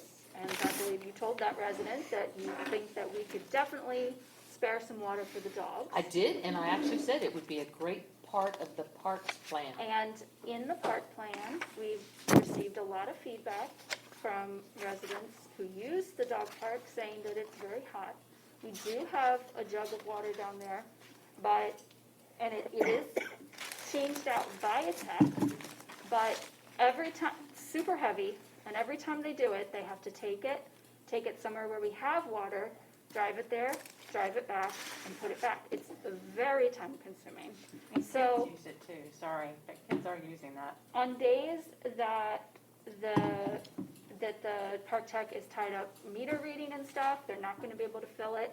So, yes, we could absolutely say we're going to do literally nothing in our parks until we have a park plan. But there are certain things in the district that would just undeniably make things run more smoothly, more efficiently, and make life better for the people who use those parks. So this was one of those things. We heard about it in the park survey. We heard about it in the phase 1 of the process, and then we had a direct request from a resident to ask for it. So we asked that Infomark look into finding out how much it would cost, and that's how much it would cost. So where's the water coming from? We'll have to tie it into an existing line. Where's That's the water my coming fear. from Where's the that's existing currently line? there? Or where are we gonna tie in from? Yeah, because There's a house right next door, there's gotta be a line. Yeah, there's a line, the lines run on almost all of the easements, so they would be able to tie into the easement. Okay. And then they would put a meter in the easement. And So will there Okay. be a tap, like with the spigot? we can, and I think that's included in it. So this one would just be a tap to a meter, and then when we did an actual fountain, they would tap into the fountain. Okay, so Yeah. you're gonna get a line, but you're not gonna have water. No, we'll have water Yeah. to fill the jug that's there. Oh, So that They'll be able to go over to the meter area, and I think that there will be like a valve they can hook up to just to fill that jug, but that's it. They're gonna have to go to where the meter is in the easement. The meter will then add to the meter list. What kind of fixtures are gonna be, like the ones that are cashel wood and, Volente, yeah. at the Vestavia Ridge? That one where it fills up? you mean the Yeah, actual it's that line? container type. Oh, yes, and that's already there. That's been there for years. It's just that it's a lot, because there's no water source. So to refill it, especially during the summer Well, I months. thought it was just a basin, like a water igloo or something. It is. That's what it is. On So- a No, table. but are we gonna have a structure there like they do at the other I dog mean, like parks? over here. I mean, because right now Right, don't we have a where water automatic fountain? fills up. That's the plan for the future to install. Right. Okay, so That's we're, not right what now, it's we're not- just providing Yeah, water. this would just be to tap a Okay, line to okay. get it. Right. I like that. So That's this good. would be like phase 1 towards potential future adding of a water fountain or something that doesn't require constant refilling Okay. by somebody. Okay. Well, and as you know, that the person that wanted that rail there, that's a steep hill. Yeah, I know, that's why he asked for, So it's not easy to get that up and down. a full jug of water? Yeah, so it's like, Yeah. however many, so it's Chris really Rothman heavy. used to do It's a big, it's I a don't know big who does jug. it now. Okay, The park I tech see doesn't what have. you're saying, okay. Yeah. So it's just gonna be a water supply. It's For the them water, to take that jug over too and then fill up and then just, it'll be a shorter walk of distance to Okay. carry that jug. They're still gonna have to go up that hill, aren't they? I don't know. Can you I'm- run a water line into a detention pond? Not the bottom of it, definitely not. I think you can run it into the easement on the top. As long as there's a line there. You could run it down, you could run Yeah. it through the top. Yeah. Would it be an irrigation line or just a water? That's what I was gonna Hard ask you, water. because I know you've looked over there. It'll be a water line, but Okay. that can be anything for you. And that'll only run $3,700? Yeah, for the installation of the line in the tap. Okay. Well, it's Infomark doing it, plus your 15%. Okay, Okay. so, are we looking to make a motion? We're looking for approval for it. Making a motion. So did somebody make a motion? yeah, I'm just looking for the, what's the number? If you go to page 8, it's at the very top there, it's the first one. $3,700. Okay. Motion to approve Infomark to install water line and meter at London Lane Pond for a not to exceed amount of $3,700. I will second that motion. Okay, so do we have any more discussion? Okay, all those in favor say aye. Aye. Okay, keep Next up going. on the list is another Parks Committee item, and I wanted to ask Megan and Beth, are we still good with this one even after you meeting with Premier? It's changed a little bit. Okay, so do you guys want to push this one, or are we gonna go with? I'm gonna go with the other, right. Tell us all. Oh, wait, hold on. It's that we We'll got. just have the holiday wreaths, but Oh, Yeah. You struck them? do we have on here for the whole thing? Do what? For all the lighting? That includes the amount of wreaths I told you about and the lighting that we would have to purchase. That's not including what Premier told you they would do. I don't know if y'all discussed wreaths with them as far as the Yes. holiday. Oh, lights. yeah, Yes. okay. That's what I'm asking. it's all, yeah, it Okay, would so all then be. we can nix this and it Yes. has to be included with that, correct? Correct. Yes, but I'm just asking, is that on here for approval tonight? No, we sent it in, they sent it in like an hour before the meeting. Yeah, so okay, well, We might have to, can we replace them? Since we're not gonna ask for approval for these wreaths, do you wanna ask for approval from Please. Premier So quote? that yes, we can at because least- if we don't, then we can't ask for approval till next month, and then it's gonna be. Too late. So, Yeah. okay, Right. so tell me what you're talking about, ladies. Exactly. Okay, So holiday lights, Holiday, holiday lights. unless they were ready to ask for approval. It's the holiday lights, it's a new company, and Megan, Beth, and Lee all met with them on Monday, I believe. They toured the district, they checked out everything, and they provided a quote, we got it in, how much was it? Do you have the revised one? The revised I was one. gonna say, I worked really hard on that. 6,700 total. Yes. What locations do that include? So, Lakeline Oaks and Anderson Mill, correct? yes, The normal holiday light. the same that we've done in the past, but we've been having so many issues with Shine in the Yeah. last few years, that Mackenzie and Lee tried to find some other people to bid on the project. And we got one response from one company, Premier Lighting. And so they met with us on Monday to look at the places where we've had lighting in the past in the district. So it's Anderson Mill West Park and Lakeline Oaks Park. And then also to look at some wreaths on the entryways off of Anderson Mill. And one of the things that we decided we kind of like about this company as opposed to Shine is, so with Shine, the district owned the lights, and then Shine would store them for the part of the year that we weren't using them. But the problem with that is that if anything happened to the lights, if they broke, if, the famous problem of one bulb's out and then you got to find it, all of that stuff like that, they'd have to charge us again to replace the lights. And so last year, we had the problem where we ended up spending around $9,000 for Shine because a bunch of the lights were broken and we had to replace them. So the good thing about this company is that they own all of the stuff. So if it doesn't work, it's on them to replace it. And if it doesn't work, then like if something goes out during the season, they will just come out and fix it at no additional charge. So then we're not in the business of owning things that break. The proposal that they gave us the first one was a little high. Beth went back and talked to them, was able to get it down to 6,700, is it 6,700 even? Okay, 6,700 even. And that includes the wreaths? That includes the wreaths, and includes all of the lights that we've had in the past 5 years in our, Plus 2 wreaths? how many did it end up being? 4. Where, I don't understand where Because you're when you calling- come into, was it Cashel-Wood off of Anderson Mill? They got those walls there, and then we wanted to hang the lights there, right? So you know where Valente Hill has their Christmas lights? It'll just be on the opposite side, so we'll have at least, we won't have lights like Valente Hills has. We'll have the wreaths there. 2 of them, because there's 2 walls. Yes, And then and the then other 2? also the same down towards the high school, go down, Old Mill, and they'll be there as well. What about the rest of the neighborhood? Have to Well- keep adding it.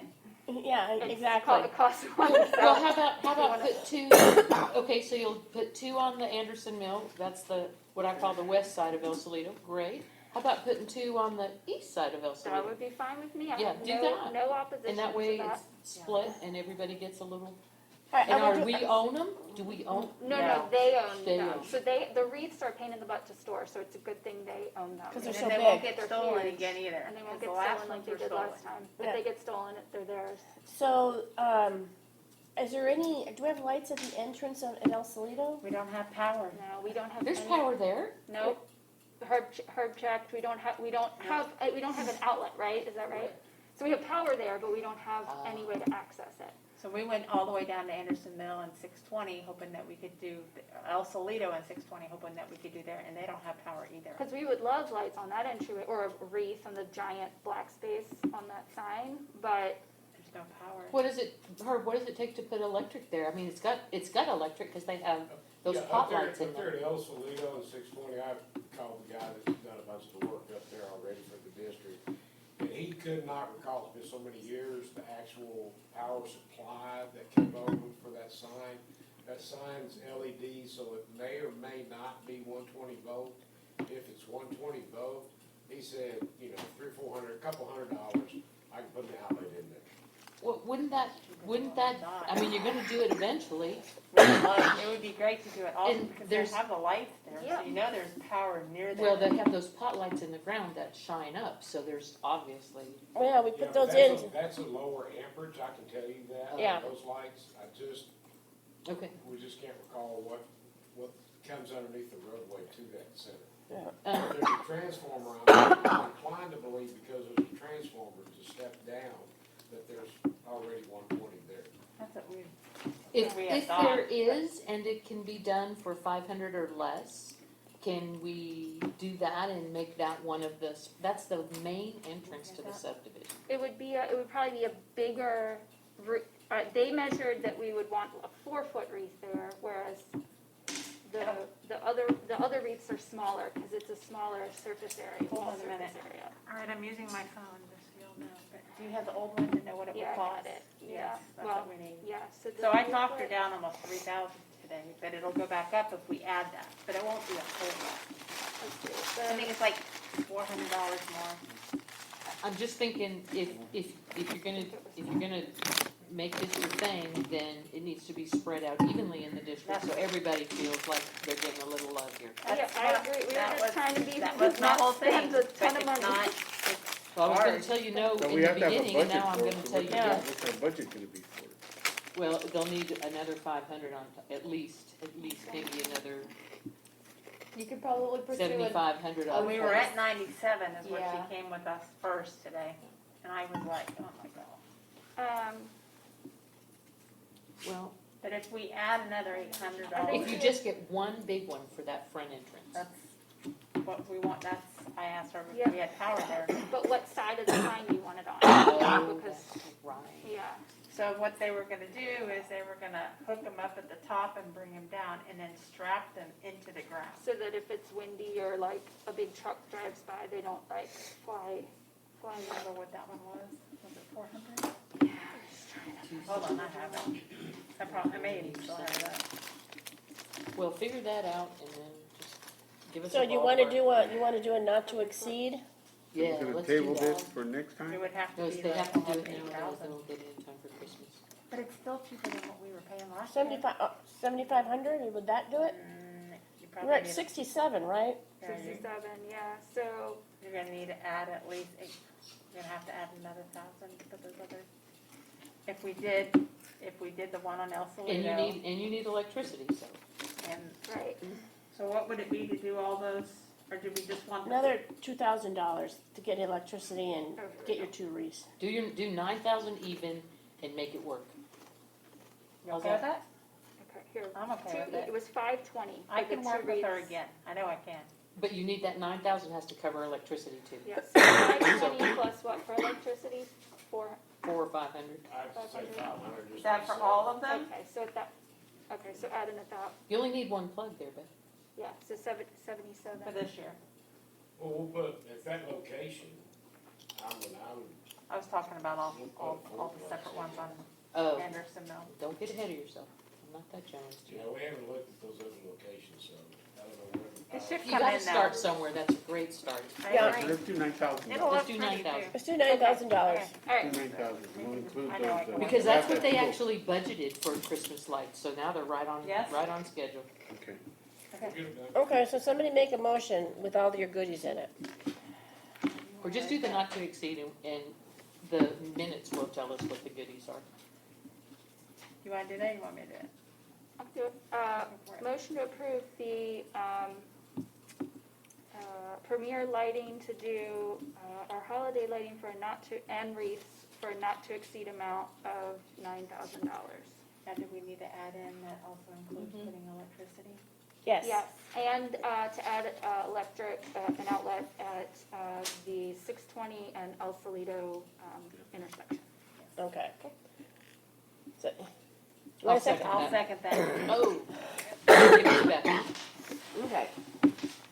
Okay, so do we have any more discussion? Okay, my question is, we always had beautifully lit separate trees in the Anderson Mill West Park. Are we still going to have those? Same, we walked through everything and showed them all the trees that have been lit in the past and, With the different colors and all of that? Yes. Okay, Yes. that's Yep. great. yep, Okay. Hey, just, also, just because of how all Infomark worked, it was M&C Electric, Ricky, that I talked to about that plug on El Salito. I would just as soon pass that off to you and just I can keep reach it out to all him. as one big package over y'all's end. Yes? I can reach out to them. Okay. All those in favor, say aye. Aye. Okay. You're not getting near anything, are you? Smart man. So So- Mackenzie, could I make a suggestion? Yeah. While Herb's still here, could you go to the Cashel Pond maintenance proposals? So if you go down to page 19 and 20 of your booklet, we have 2 bids in there. This is to finish up the work at Casho Wood Pond. This is to give the pond its proper grade back and to do the finishing touches on what clay needs to be added in. We received one from Cuts and Cleans. They came in at $10,304.63. I believe that includes their estimated loads. Obviously, they could use less loads, and it could be less. They also could use more. That's just their guesstimate. And then Herb actually solicited this one from, who's it from, Herb? Oh, Westar, sorry. I was not seeing that, at 9,500, and that is on page 20. It's on the index of it. There is that much junk in that pond? 6 loads?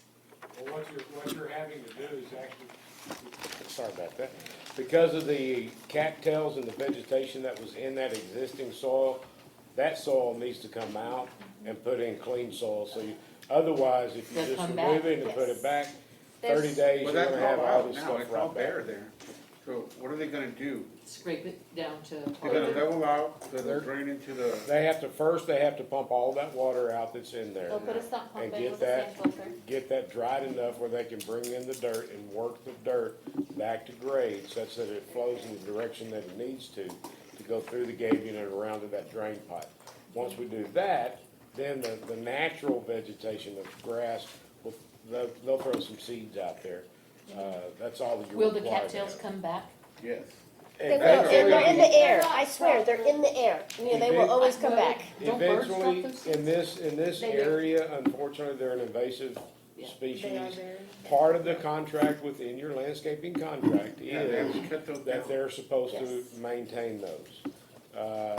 Once cattails get going, they take off. And so we just, the best thing for the district at this point, Scrape it down and start over. get out and get new dirt in there.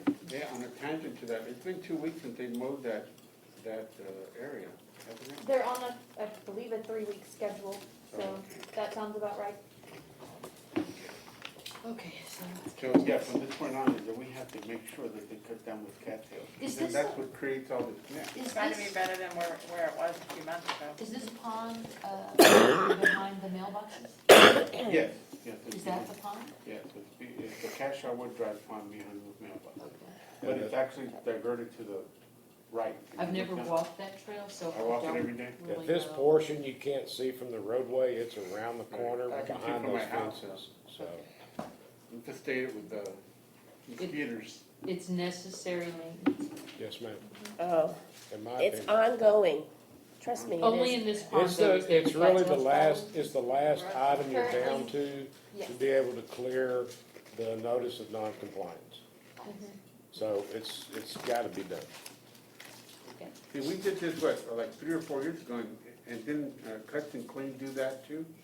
They Yes. charged us like 10 grand to go in and clean all that. I don't remember what they charged back then, but yes, they did do the work. They did. I think it was way more than 10. They I was, well, they did all the ponds in the district at Okay. that time. okay. It wasn't just one pond. They did work at all of them. So they're both companies are very familiar with the work. How is it that only that pond has the cattails?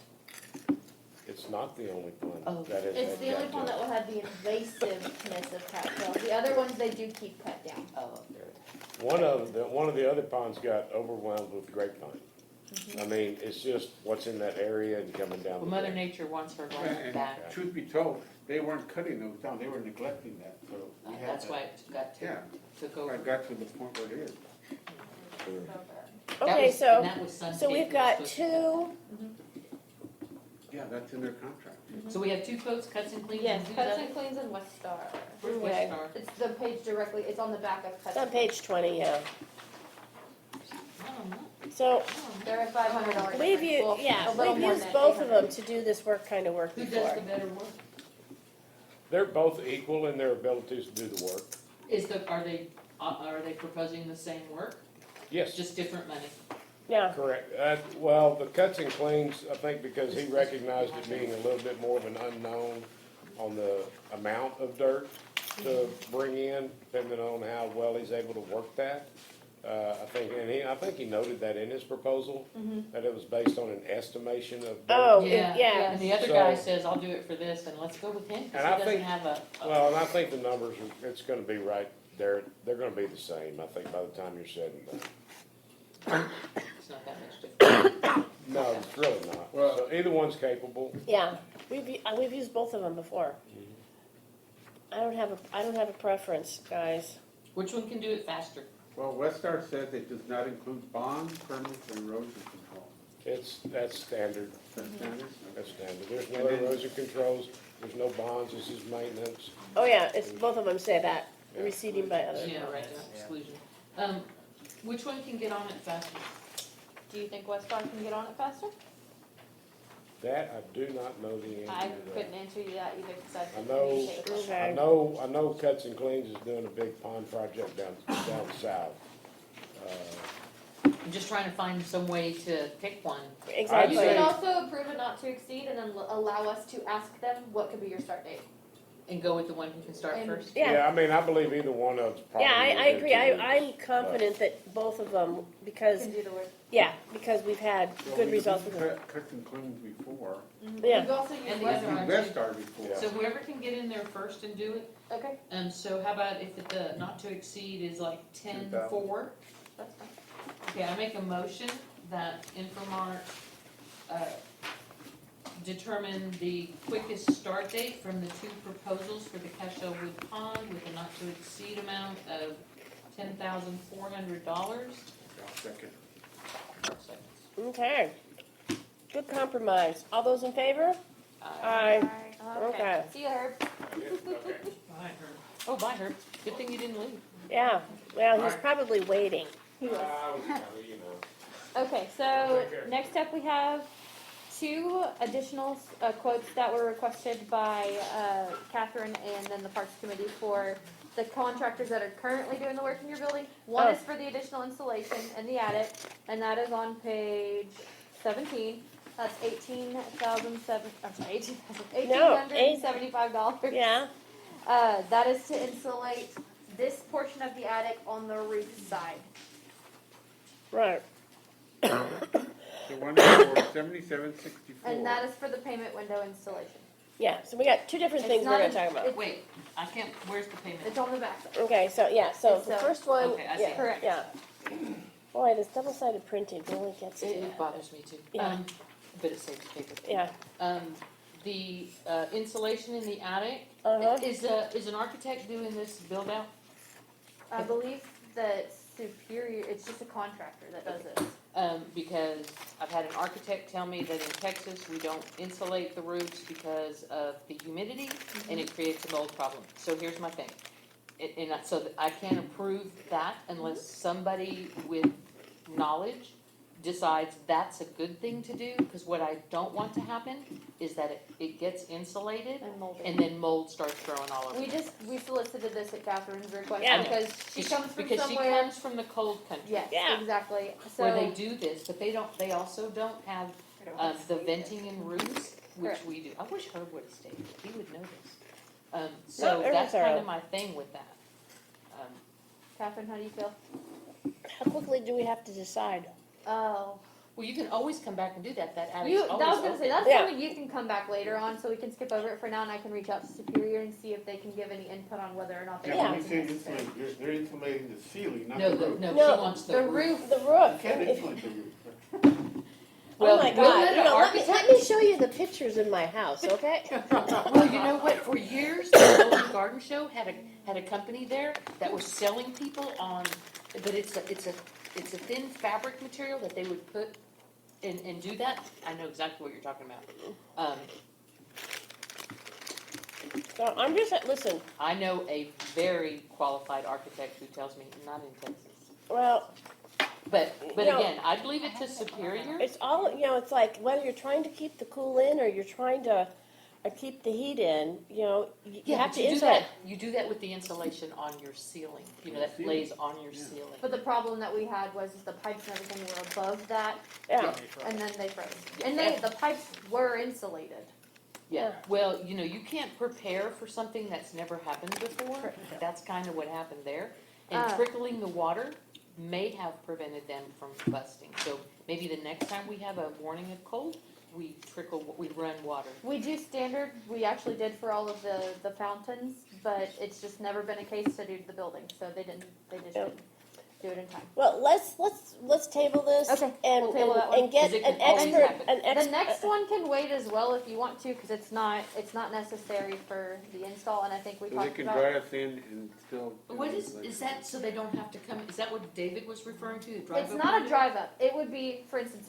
The window these- right there. Yeah, they would take out one portion of the window and just put a payment window in, the building door would stay unlocked. It's just to prevent, we have a lot of people who like to come hang out in the office, chit chat, they think it's time to sit down and lollygag, and we would rather the process be faster to just say, hey, here's your payment, and let's Well, do you have a that. box out in the driveway.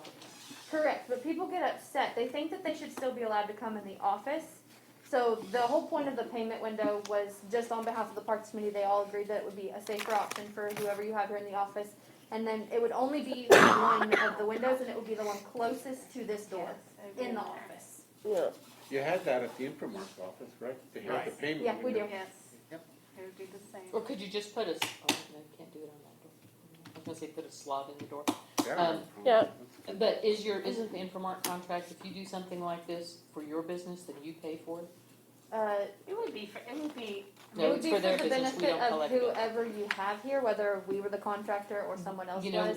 not every contractor would be getting free office space. So, it doesn't mean that the next person that replaces Infomark would be housed in We our. solicit bids based off of the committee, so this was on behalf of the Parks Committee.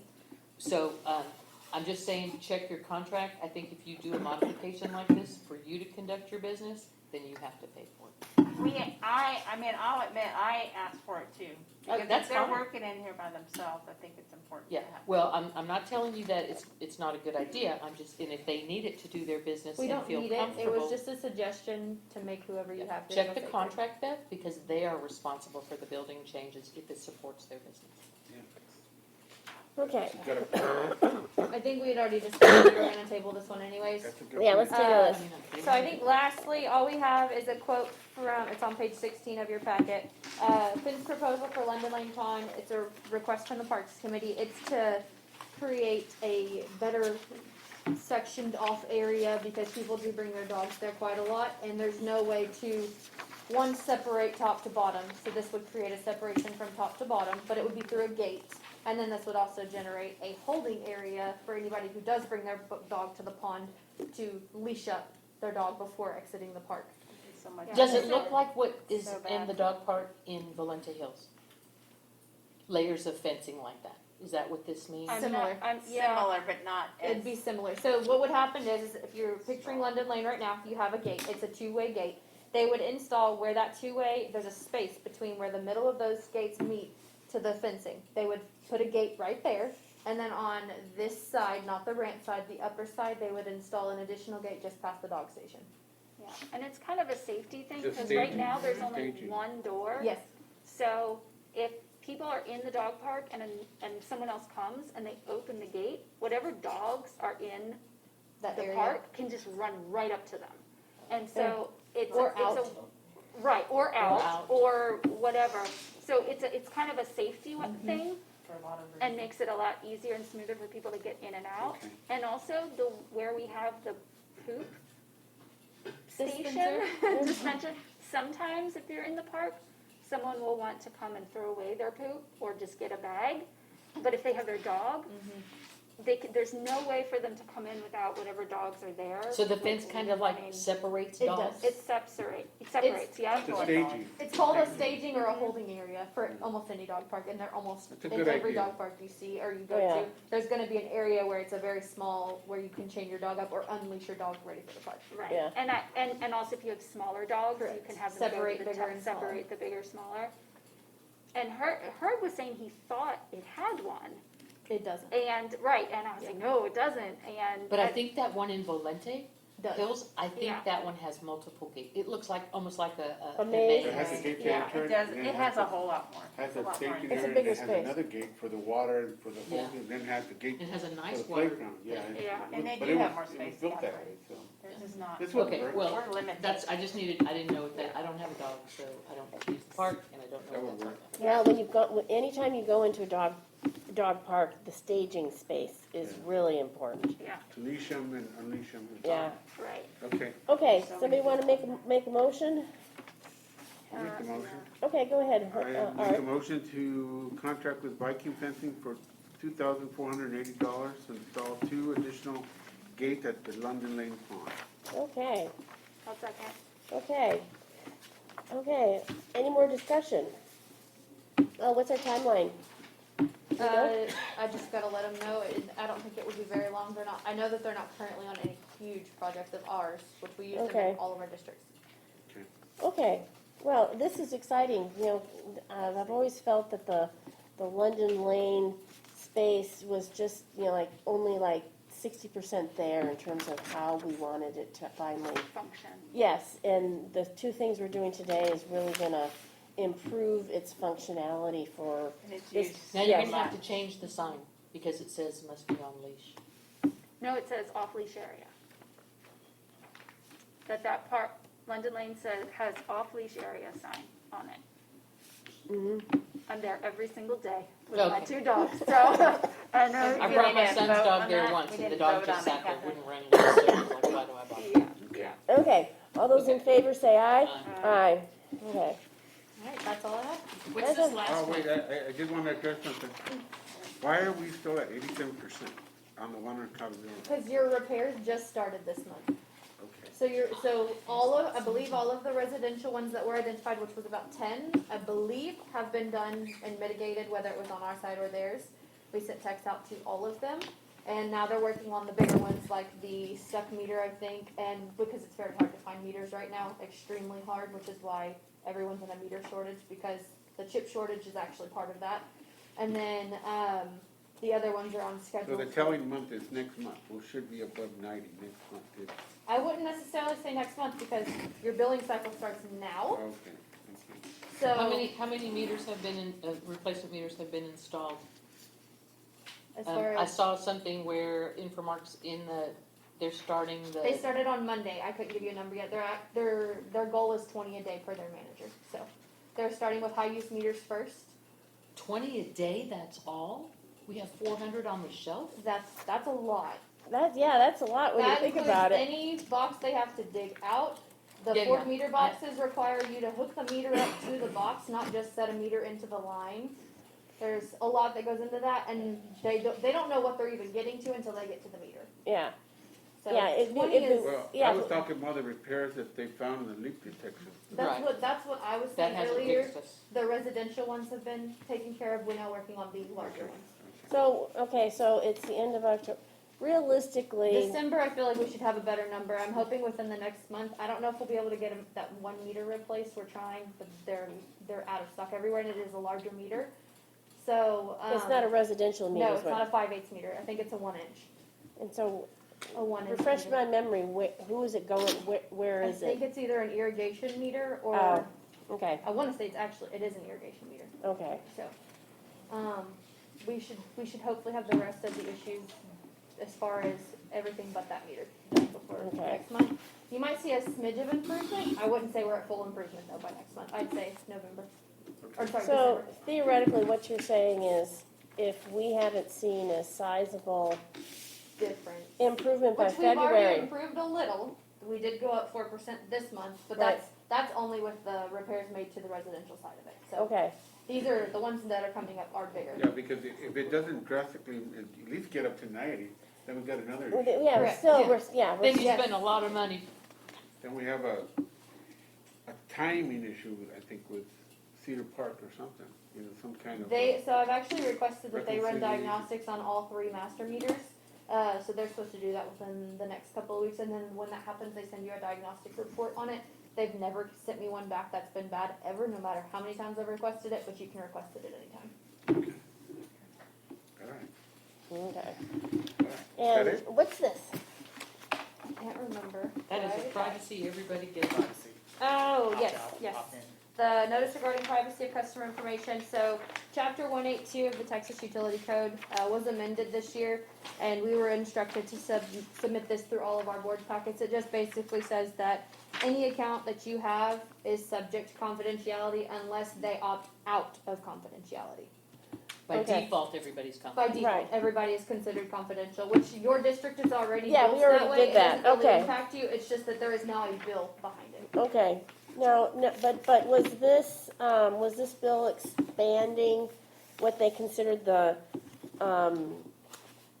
confidential information, because it says includes your address, telephone number, social security, was beyond what we were already No. doing? Okay, No. okay, It's the same It exact just makes stuff. it, by default, you're You're confidential Right. unless you say otherwise. Right. Makes more sense. okay, so are you finished? Yes, ma'am. Okay, so, agenda item 6, report from the audit committee. And I'll just jump in on that. That's, the item that's on there is about the arbitrage compliance.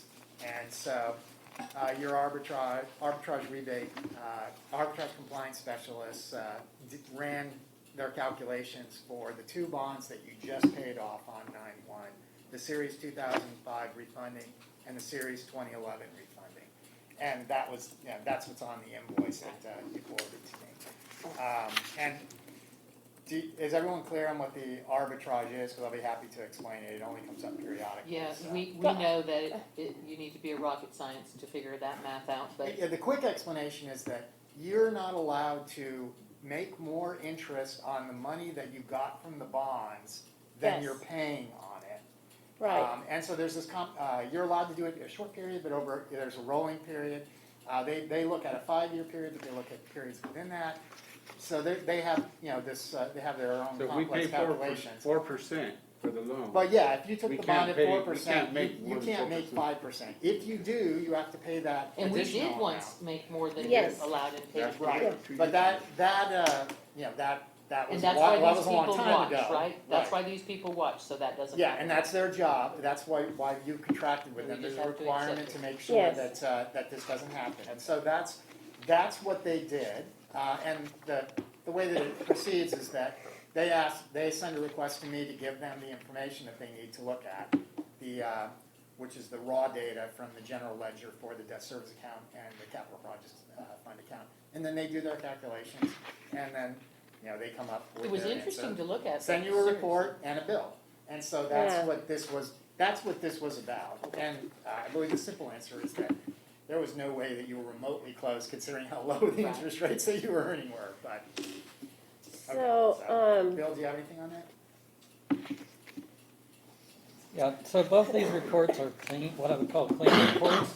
You don't owe any money to the IRS, you don't have to file any other reports. And the good news is you're at the end of the cycle now. Because these are paid off, this is essentially your final report on these. For those bonds. Yeah, you only have one other outstanding issue, 2013, I think. It's 2003, I think. And 2003. will this arbitrage process happen for that last bond as well? Yes. Yeah, it's a 5-year cycle, and then they would close it out. Okay.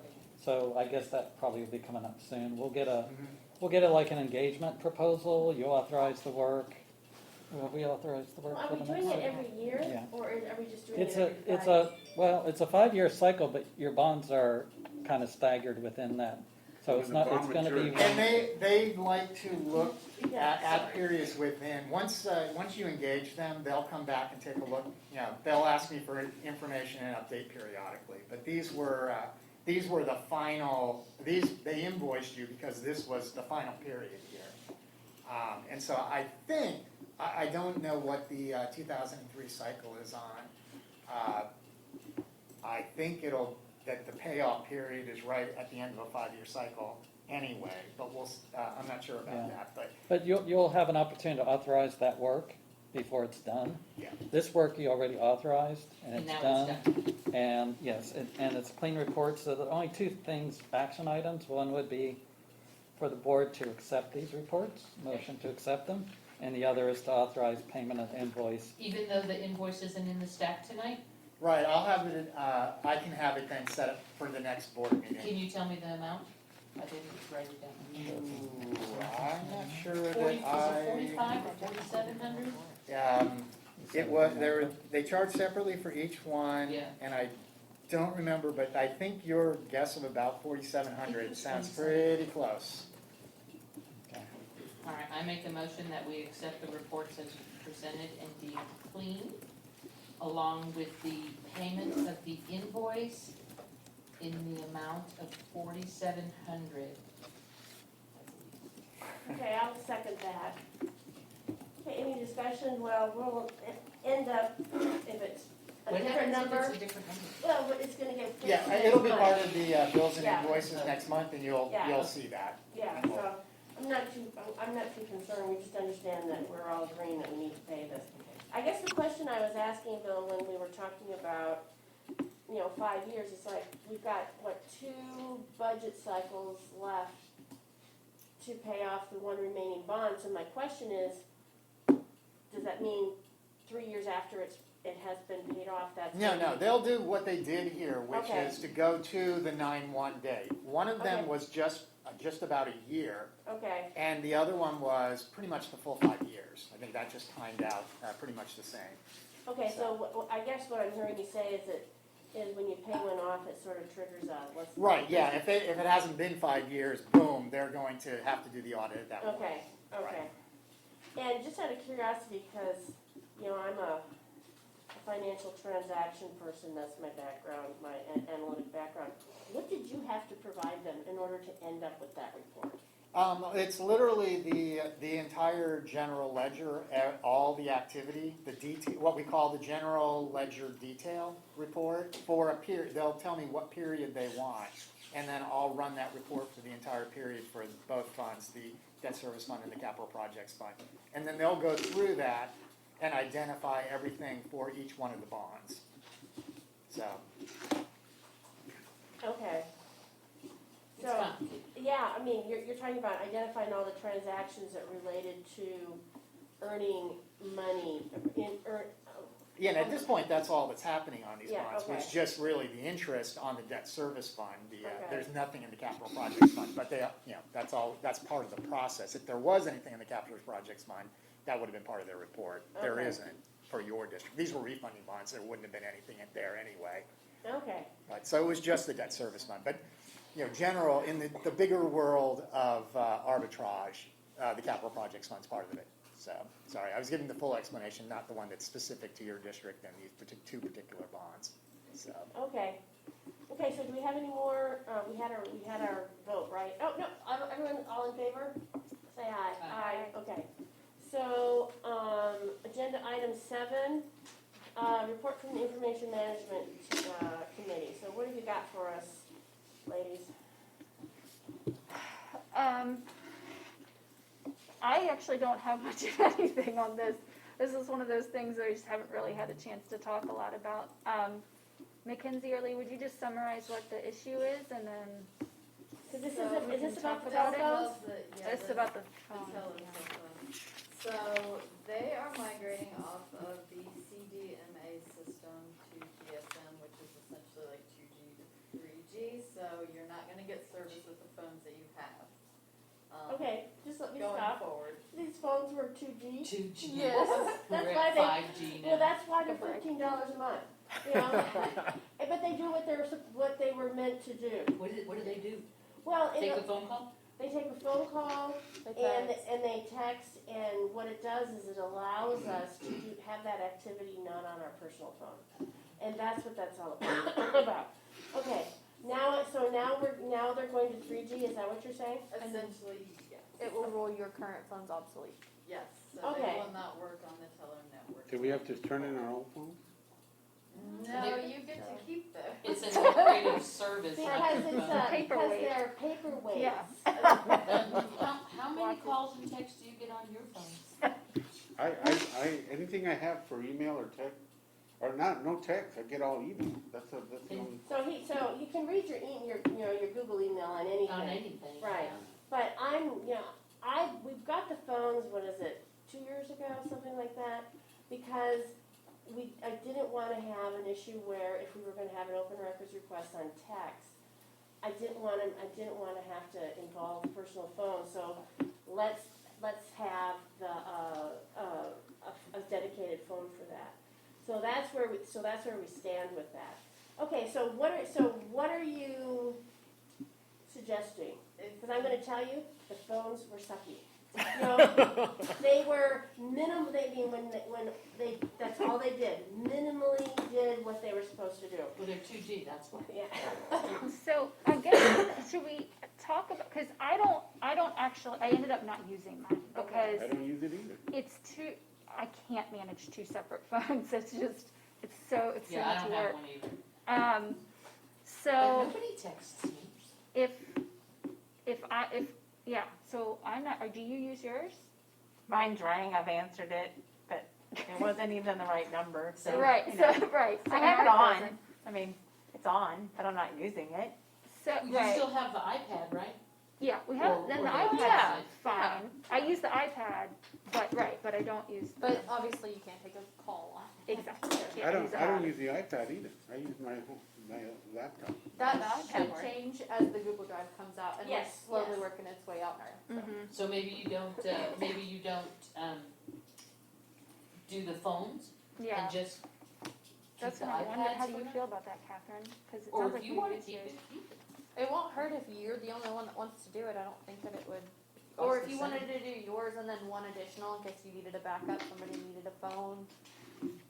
It's a, What are you proposing? That's what I want to know. Service plan upgrade. So, but what is it still? well, going your to be phones would 15? have to upgrade too Yeah, because yeah. you Have to can't get a use the new same phone. phone. Right. Yeah. So, no, but my question I need is. a third signature. You're it. Yes, 3. Tag. I just Yeah, want to make sure. So the phones are gonna be obsolete, they're gonna turn into paperweights, I get that. So we're talking, are they moving to a 3G network but it's still gonna be $15 a month, or are they gonna want more money because it's 3G? I believe. Which is like 2 numbers behind where they are, where the rest of the world is. Yeah, so what is it a month on those? What is, I mean, Most of the major carriers are gonna be cutting The lower, yeah, the lower they're gonna be models. cutting that next year. It's like, So, it's I'm like not sure how 14 long. bucks a month plus the 15% overhead. Bill, if somebody asked for all the text messages, the business text messages on your personal phone, you only have to give them the business messages, right? I mean, it wouldn't necessitate that you give them your personal. If you're talking about my phone, there are no business text messages on my phone, because I don't do that. But if you're talking about in general, I'm just saying, like In she said, general- that's why they got yeah. the phones, right? in general, subject to certain exceptions, you know, confidentiality exceptions, attorney-client privilege, that a text that deals with MUD business is subject to open records request. And I believe Mr. Flores asked that question earlier, and that is true. So the recommendation was previously that if you have a separate phone, then all your business text would be on that phone. And so when it's time to respond, you would just give those for review. Right. You wouldn't have to go into your personal phone and segregate, which is actually very difficult. Yeah, and that became the issue, is how do you do that? Well, I can Without think of ways to revealing, do it. without revealing your Your personal. personal, without saying, here's my phone, look at it, or accessing it, Yeah. so. The That was same- the idea, but, I mean, it's probably best not to do a lot of texting of district business anyway, it's not that efficient. My thumbs don't work like that, so And- I cannot do that. And so if the board decided, you know, they don't need to text for district business, if they decided that, then probably the phones are much less important. Well, I understand why you did it. I mean, I understand it Yeah. would be easier.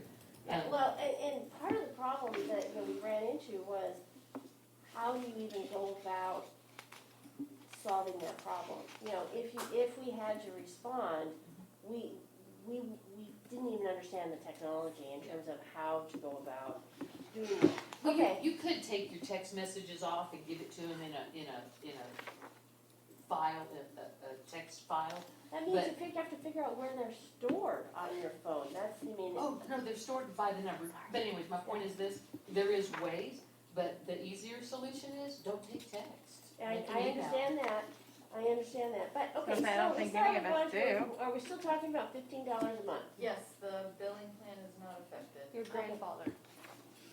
Say that again? Your grandfather grandfather did at did. the current rate you're at, you're looking Okay. at just That's purchasing new phone. Okay, But well they still then, have to furnish you a new phone, right? Yes, you would have to purchase one. Oh, you'll have to purchase a new phone. That's, could that's I, what could this I, is. could I donate a phone that I have laying around that is not? I You know- believe that you can do that if you have the phone. If you have a phone that supports Tell them. higher than 3G. Okay, so that's what I'm gonna suggest that I do for myself then, is because I've got a phone that has just turned into a paperweight at my house, but it is way better than. Can you just send us the specs on your Sure, phone so it's that a we can, Galaxy Note 4. can you just check with Trello on that? and make sure I it's need to okay? get the IMEI/ESN Sure, code. okay, I will If you do know that. offhand. I will do that, and, because I think that I would still continue to feel much better, and then we can just port the number to the new handset, and seriously, I am willing to donate that phone to the MUD. So, So, does that mean you're just? yeah, gonna- I want to continue having another, Okay, so we'll cancel 3 service lines. Keep in mind, if you bring them back, I don't think you'd be able to bring them in at the rate of yours. okay. So you'll lose that rate, but Okay. I don't think that Tello is very pricey in general. No, Are you sure you don't want to order another refurbished one? no. It's a joke. I will just, donate a paperweight that's at my house. So, okay. Okay, so that's how we're gonna handle that one. Agenda item 8, report for the Parks Committee. So let's talk about that.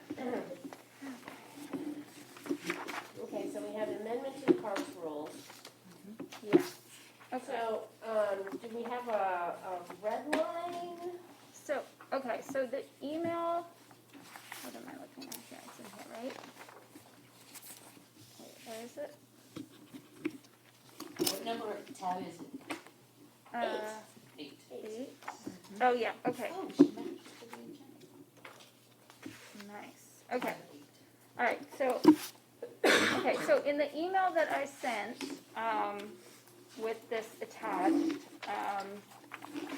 I don't know if all of you read the long email that I sent with it, but, you know, as the Parks Committee, we recognize that we were sending this out super last minute, and as such, it's not our expectation that, you know, we're not seeking approval on this tonight.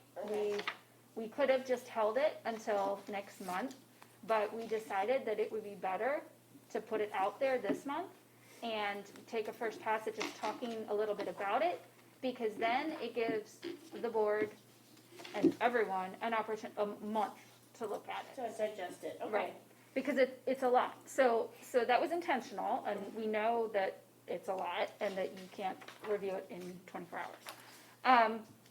The other thing that I tried to do in the email that I sent along with this is talk a little bit about some of the key changes, because this is not a red line, because when we went in and started to try to make the changes to it, if we had done a red line, it would have just been an explosion of fun. It would have been, there was so much reformatting and moving around of things that a red line was no longer the way to go. So we basically had to blow up the document and reformat it. If you want to look at the old rules next to this, you're going to have to jump around a lot because it's not a red line and it is reformatted, but those are on the website, so you can pull those up when you review it. But basically, so we decided to first undertake this project as a Parks Committee. It was probably like late winter, early spring that we actually started on this. So we've actually been working on it a long time. And then once we had it, and we just worked on it at the committee level, and then once we had a draft, then we got Matt from Bill's office involved, because he's worked on the park rules in the past with the board. So he was familiar with them already, and he could provide us legal counsel to make sure that we were, you know, operating within the law and give us advice on how to, you know, how to address certain issues. So part of the reason why we wanted to undertake this project was because we felt that some of the ways that the parks are being used today, the current rules didn't do a good enough job of regulating those types of uses. So some of the things that we looked at were commercial uses.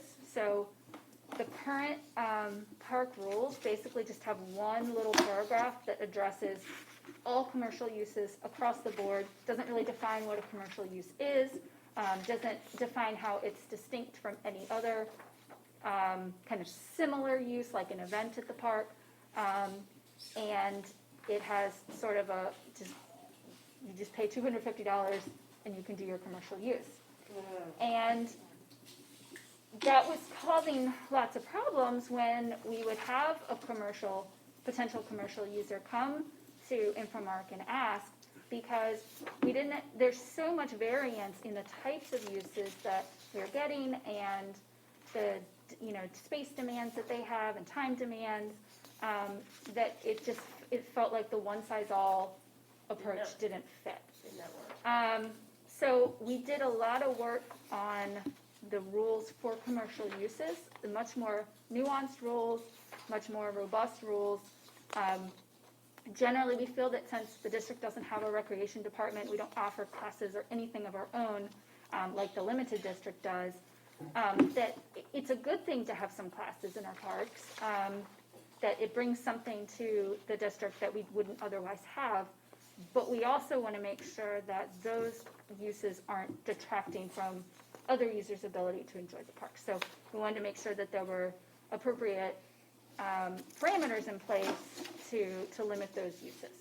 So we spent a lot of time on that. We are trying to focus on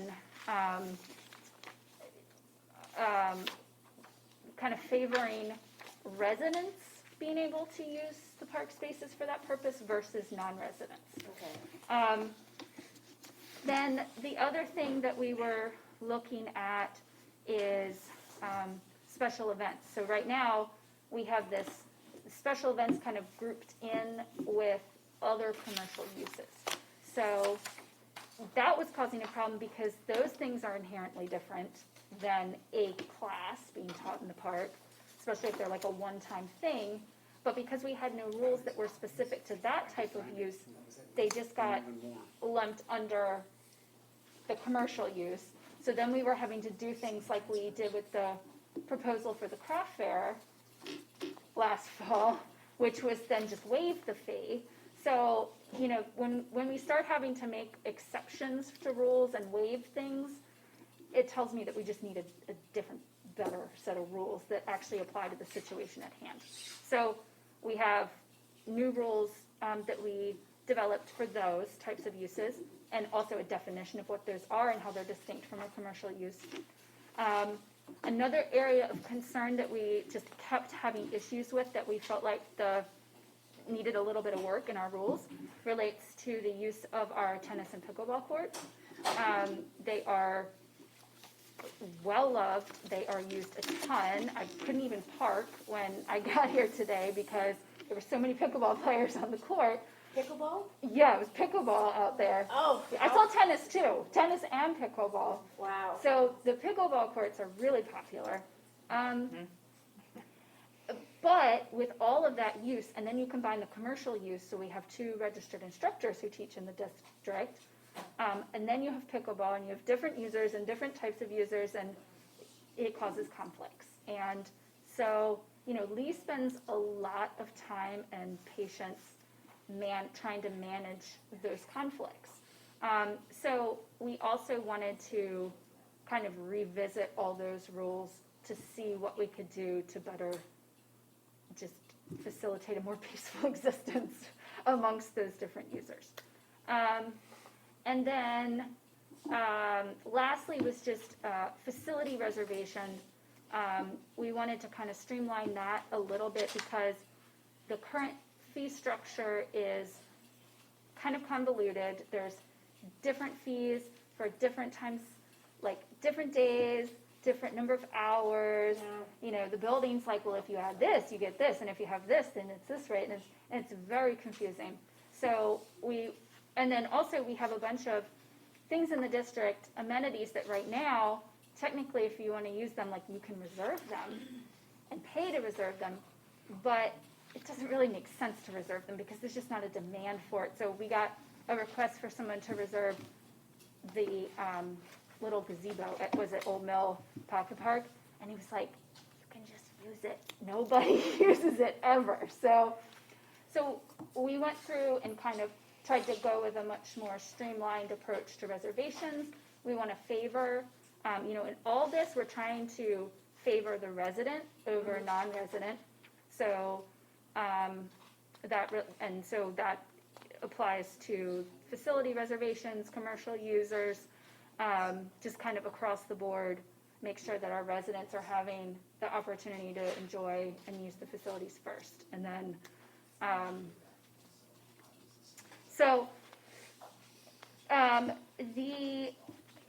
we did go through every single rule in the current rules. A lot of things were pulled over, but it may look different because we made sure that with this sort of more comprehensive rewrite, we also took the time to make sure that the way that everything was written was really clear, that language was updated. We took the time to look at other park rules from other communities and how do they word things. That was one of the things I was wondering. Did you look at other examples of other sets of rules? Yes. As guidance for on your part of your rewrite. We did, yes. So this was, we had probably 4 or 5 meetings with working sessions with the Parks Committee and Lee and Mackenzie and Matt. Lots of hours. We went through it over and over and over again. So, but then we wanted to have an opportunity for you all to look at it closely and have questions. So the hours of operation has been brought up, so we went back and forth on this. The reason that we did the 5 a.m. to 11 was because in the summertime, it doesn't even get dark Almost 10 until o'clock. like 10 Right. o'clock at night. Yeah. We didn't want to set up a situation where we had a rule that then we weren't actually willing to enforce. Like, that's silly. So if you say the park is closed, that means you shouldn't even be in the park. So if someone in the summertime is walking their dog at 10:30 at night and the park's closed, who cares? I don't care. But then if you say, well, then just don't enforce it, well, then why do you have a rule that you're not willing to enforce? So we actually talked at length about this. So we wanted to make sure that we had rules that were realistic and made sure that, like, the time of night when people just really shouldn't, nothing good can come from being in the park, people weren't there, but that we were allowing the flexibility for people to stay out late on a summer night, to walking early in the morning. Sometimes I take my dogs to the dog park at, I don't know what time of night it is, kind of late, because I haven't had a chance to walk them and they're crazy and I need to get them out. And, I don't want to be like, well, I'm breaking the law I here. don't think walking your dog in the park is breaking the law, but when you open it up from 5 to 11, you've literally given license for somebody to go in there at 5 o'clock in the morning and teach a Camp Gladiator class, and it comes complete with music and the whole 9 yards. Well, I hear what you're saying. There are other rules, first of all, in place. So this is not an isolated rule with no other rules. We have 2 pages of general rules regulating what you can and can't do in the parks.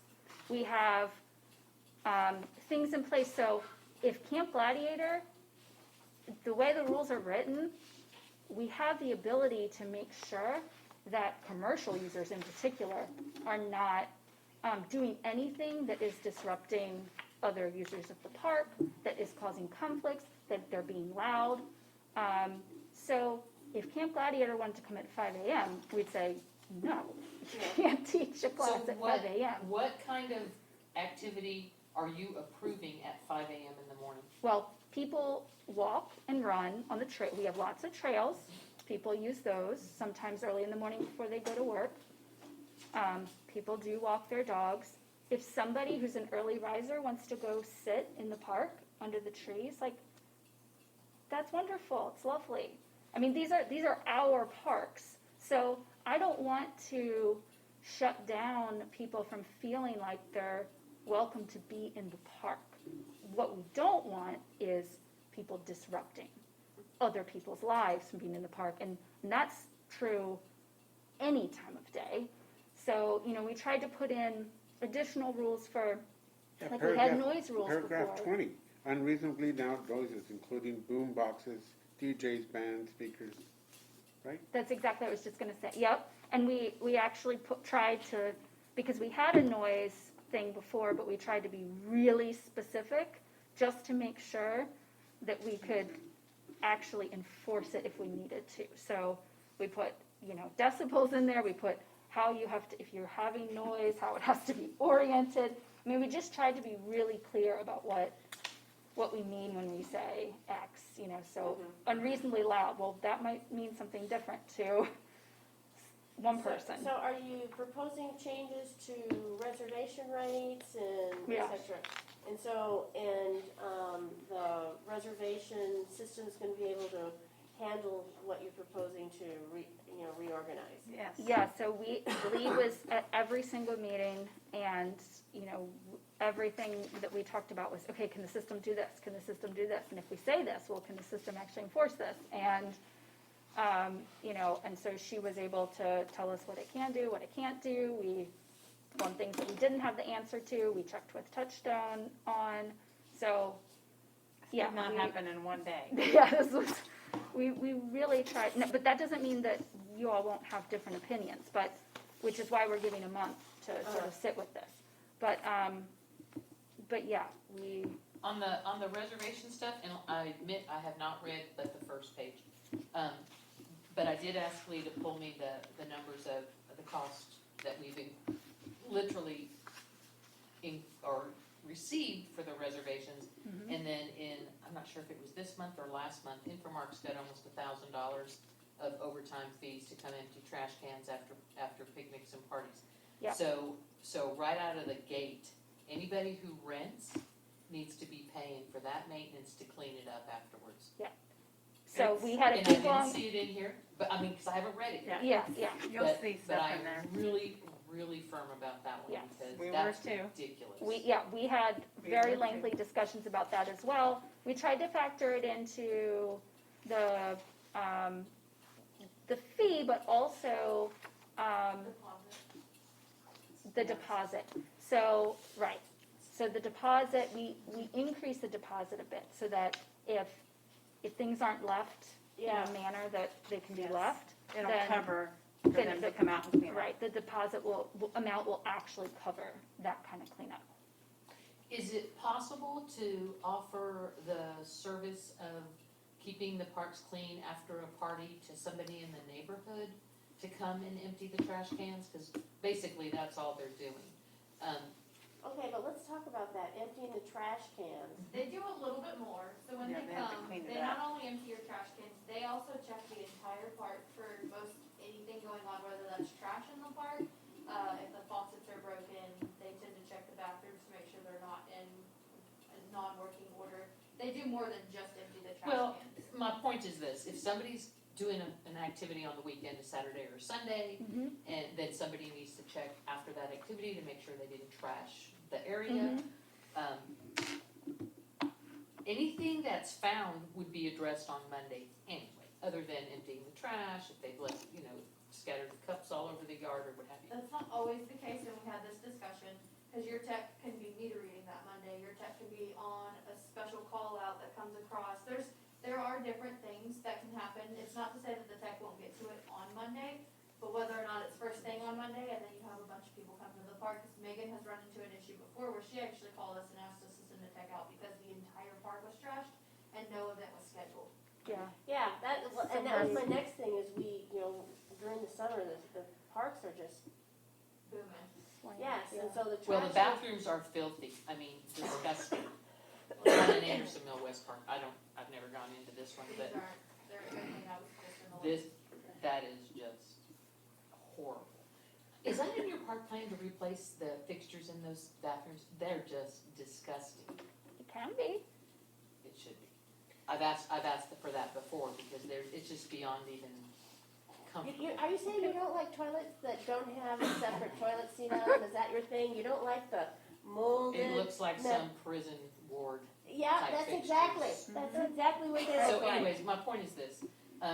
Yes, I understand that sometimes people rent and they don't clean up after themselves, and thank heavens you're gonna have a deposit that covers the cost to clean it up. But instead of having Infomark come out here, I'm thinking about engaging the community, and maybe somebody needs a little part-time work, and why not use somebody in the neighborhood that, if they want a job like that, and then after an event, the Parks Committee, one of you go check, and if it needs the service, you call that neighbor and say, hey, they just trashed it. Now, are we talking about like emptying the big green cans? Is that what you're talking They about? empty the standalone cans Okay. into the big green cans and put Okay. the bags in. Those are the ones that They those check the park overflow. for trash, they make sure your faucets are good, things like that. There's been several times where the P-trap at Anderson Mill gets regularly clogged by sand, and they always have to unclog it, usually on the weekends if they come out. After a party, that's what they're doing out there? It's just part of what they check, to Oh. make sure everything is in working order for whoever else comes into that park. It's not just we come out, do the trash and leave. Well, and sometimes I think they've been out there with a power washer because the pavilion was just like sticky. You know what I mean? Well, Yeah. I'll read the whole thing, but I haven't read Yeah. it yet. So are you suggesting that we make changes to the reservation fees? Yes, they're that's Okay. in here, yes.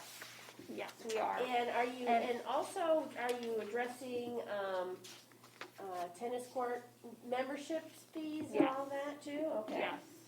Okay, And, so, and generally speaking, for the tennis court membership, our recommendation was to lower the cost of membership for residents.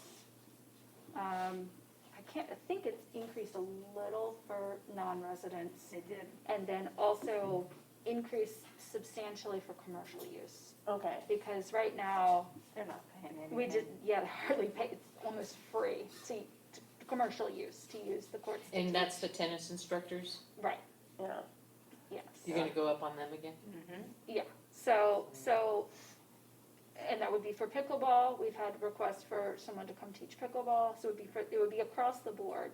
Because, and And now part of it our- is because we're getting phone calls that Yes. residents want to use it, but they can't Oh, use it. because there's a class going on. Yes. It's been, there's a lot of use conflicts associated with that. And the two registered instructors we've had, who we've had a long time, and I think it's a good thing for the district, but neither of them live in the district. So they're not even residents, so they don't pay taxes to keep for our courts.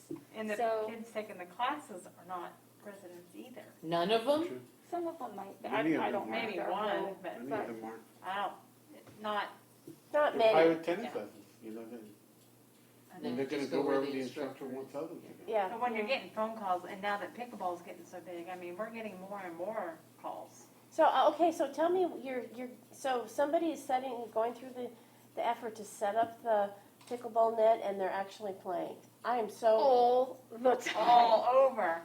All the time. Pickleball is a growing sport. We Oh, I just had know. a request for it to be It's painted on another huge. district's tennis courts. oh, I know it's big. I know it's big. My Almost dad, every time I drive past here, there's people at this Really? court.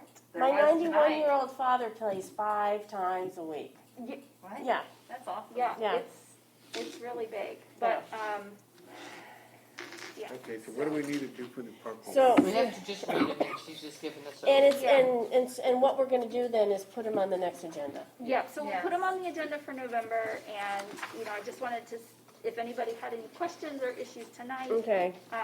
we could talk about that, and then we'll just move forward. And, we realized that basically what we would need to do is if once these are approved, then we'll need to go back and update all the forms and applications that relate to the rules Okay. to make sure they're consistent. Okay. So, Okay.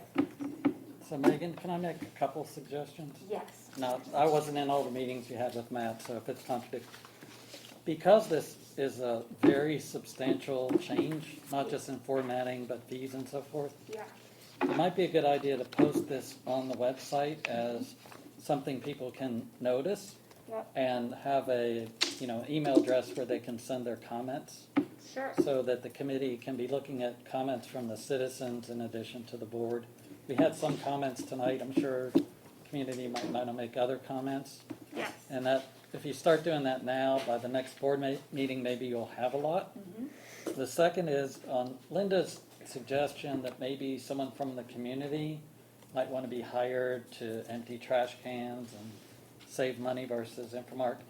If you do consider that, you might want to consider making them an employee, part-time employee, because quite a while ago, the district decided to make the constables employees.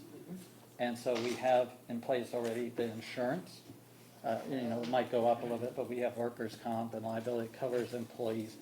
If you did independent contractor arrangement, those get to be really problematic, not just keeping them to comply with their contract, but most of them won't have any insurance.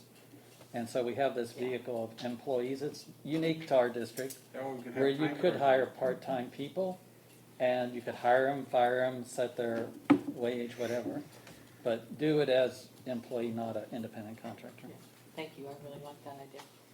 And I don't know that anybody wants that, but, maybe somebody does, and if we can keep it At the right price, they'll somebody will want become- that yes, job. yes. And if you keep it in the district, then they're gonna be more involved, and they may even use the parks themselves, so, that would be my first guess. And also because Infomark charges outrageous rates to empty trash. Okay. So what else have we got? So, I get it.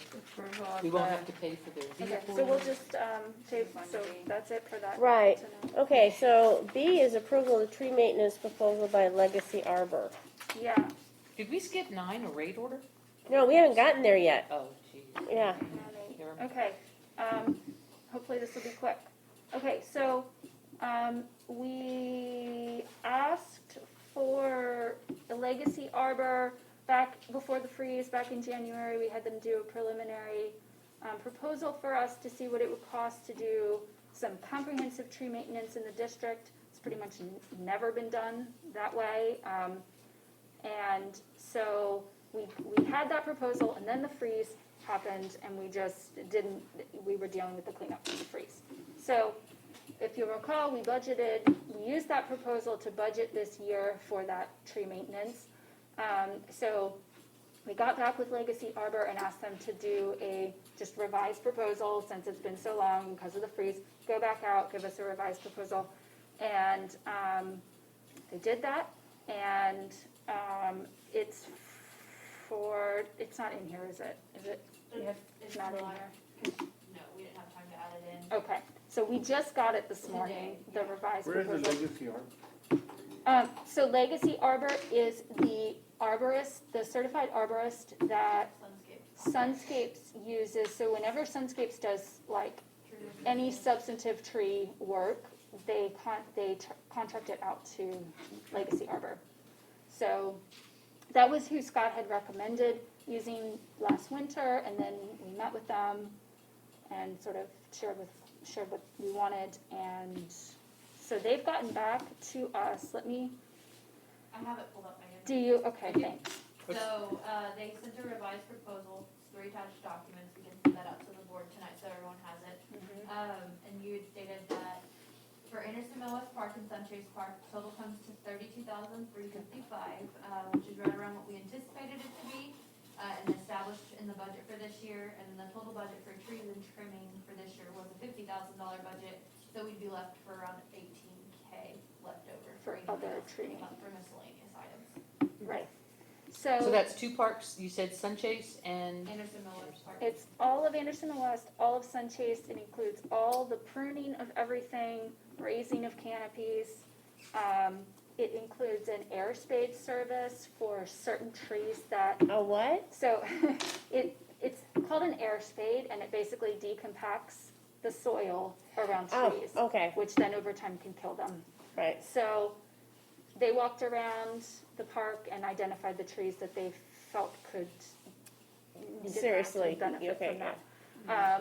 And then it also includes fertilization of the areas that they felt needed to have fertilizer. So it's basically comprehensive tree maintenance, which, my hope is not only is it extremely beneficial to maintain our trees, and they're desperately overdue for it, but if we had another freeze, hopefully clearing all the canopy of all that extra stuff and the dead material and, branches. Before. A lot less of a disaster in that situation. So, because there's so much dead weight on it right Yeah, now. they're too thick. And I perfectly agree, these trees need serious attention. But I do want to know, why Legacy, why are you, Sunscape has let the district down. Why would you use one of their recommended vendors?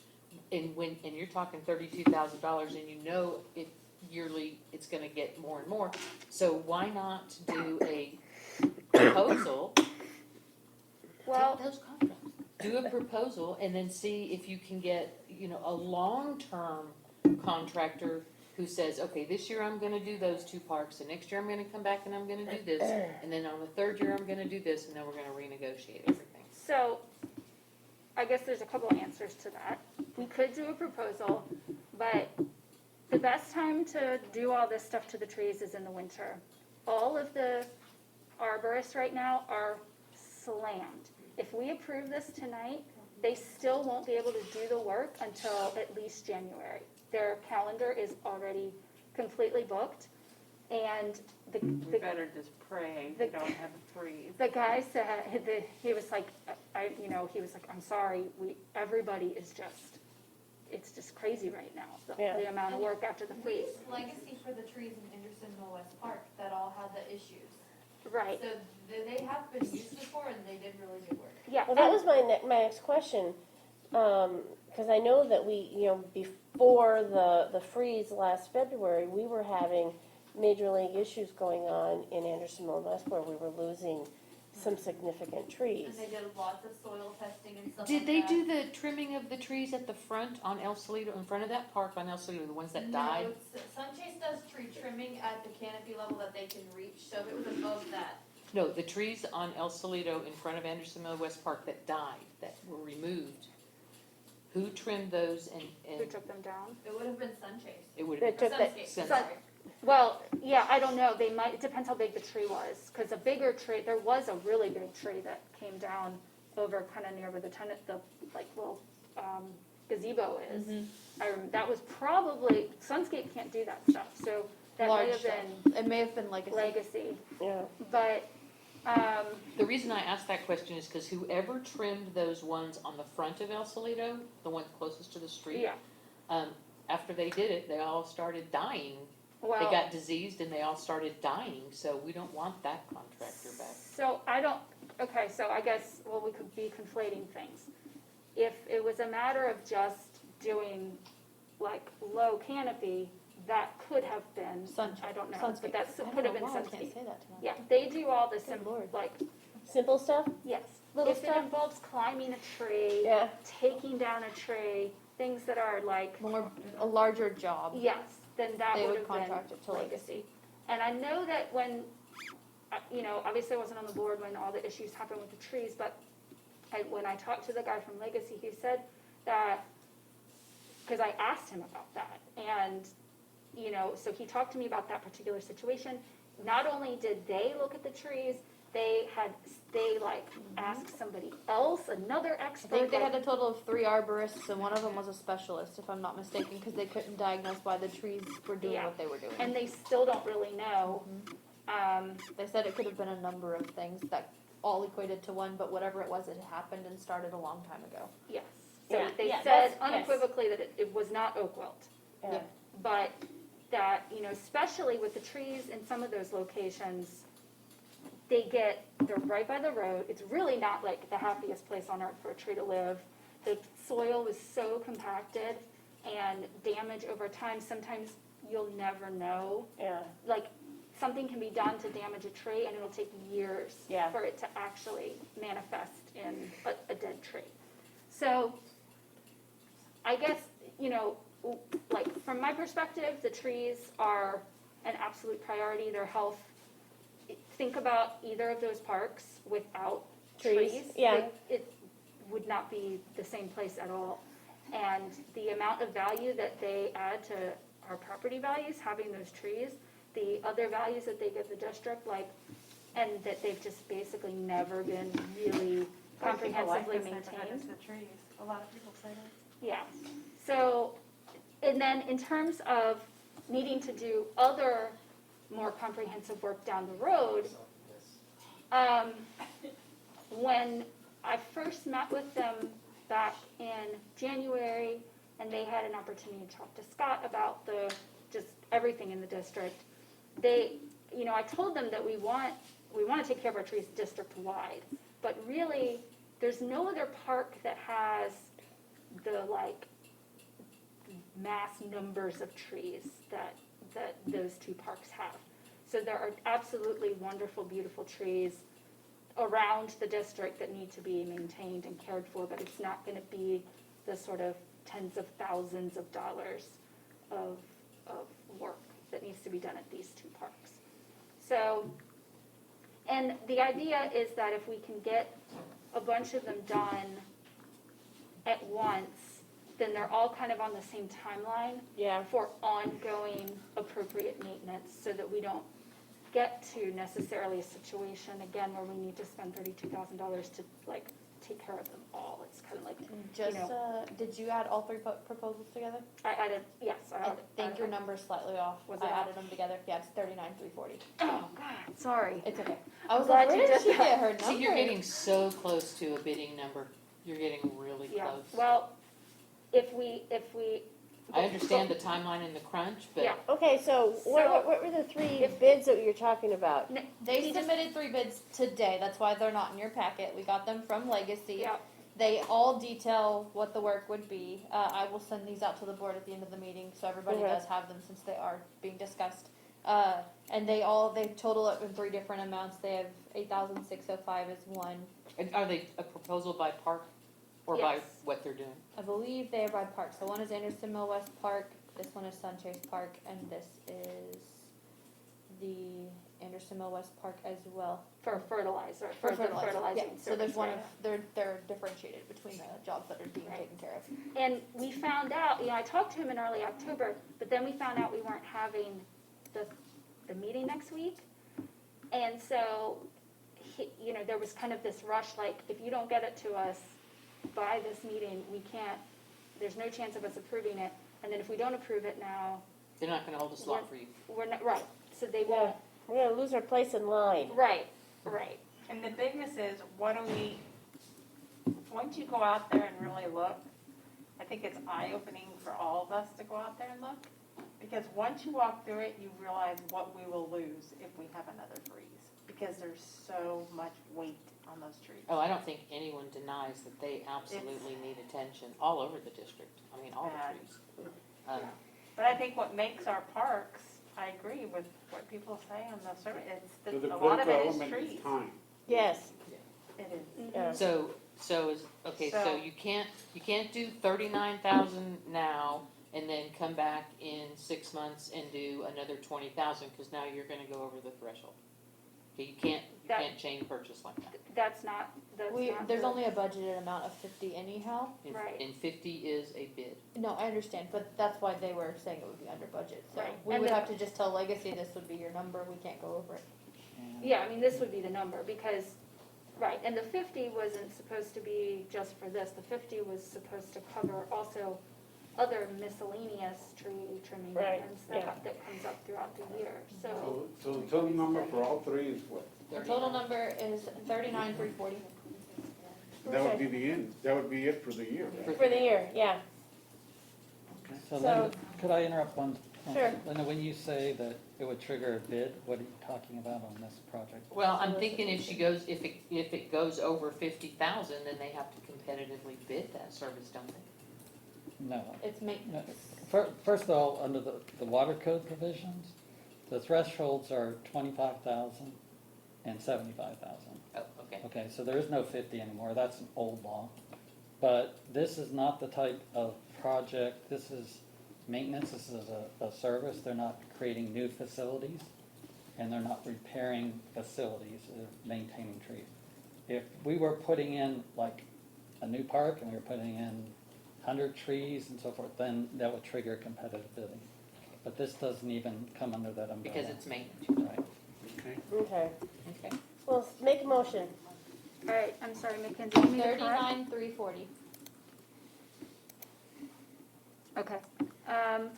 Motion to approve the proposal by Legacy Arbor to maintain perform tree maintenance in Anderson Mill West Park and Sunchase Park, for the amount of $39,340. I'll second that. Okay, any discussion? So, I do want to say, Go ahead. in the future, we need to make a schedule so we can have that, but that's probably going to be part of the park plan, right? Well, it is certainly part of the park plan that the maintenance of our natural areas is To budget it. super important. And I have talked to the guy from Legacy Arbor and told him like, okay, so we want to do this on now so that we can, then we need a maintenance schedule so that we can keep up with it. Okay. Yeah. So I'll get with him. That's all I want to say. So Again on that, Yeah. yeah. Going forward, we can You don't have a- spend You know- $39,000 in one chunk. Right.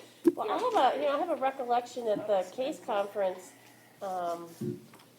they had arborists there, and this was one of the things that they were talking about was the whole concept of, having a a maintenance schedule, literally, for, Yes. and it was all overarching in terms of understanding how long your trees how long they last, and, sort of plans obsolescence that they're gonna die, and you need to know when to replace them, et cetera. Okay, all those in favor say aye.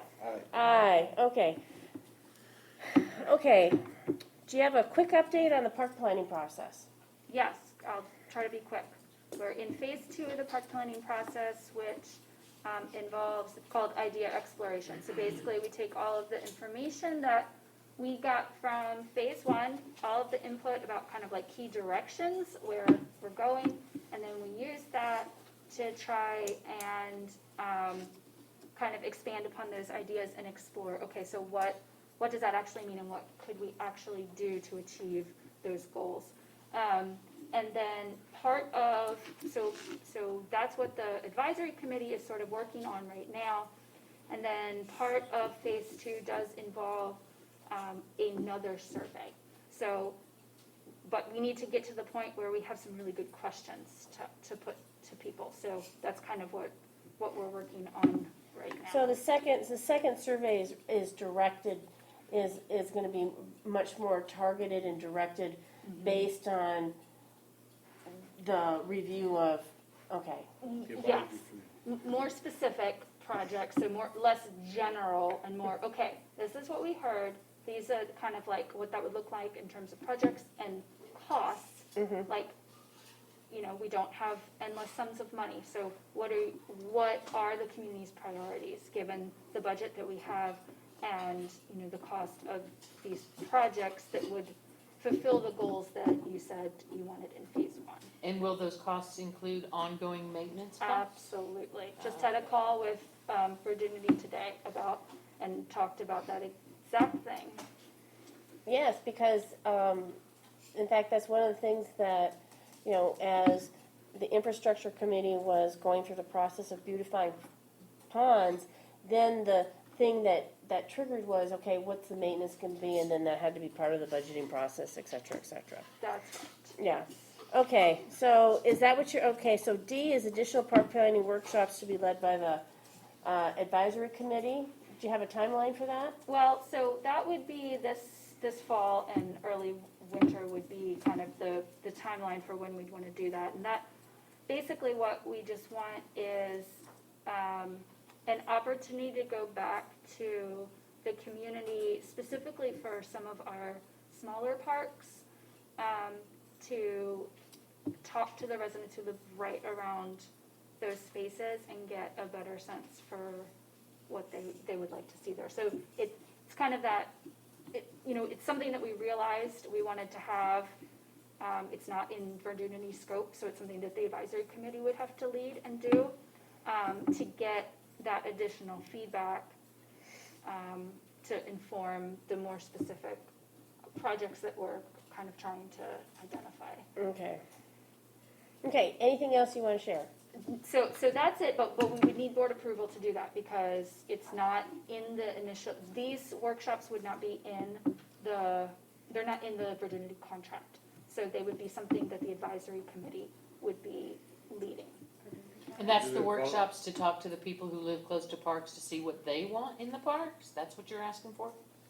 And to do that? Right. So in phase 1, we got a lot of very general ideas about what people want to see in the parks. But to actually talk to the people, so let's take Old Mill Pocket Park. That park is pretty much a blank slate at this point. It's basically people's backyards.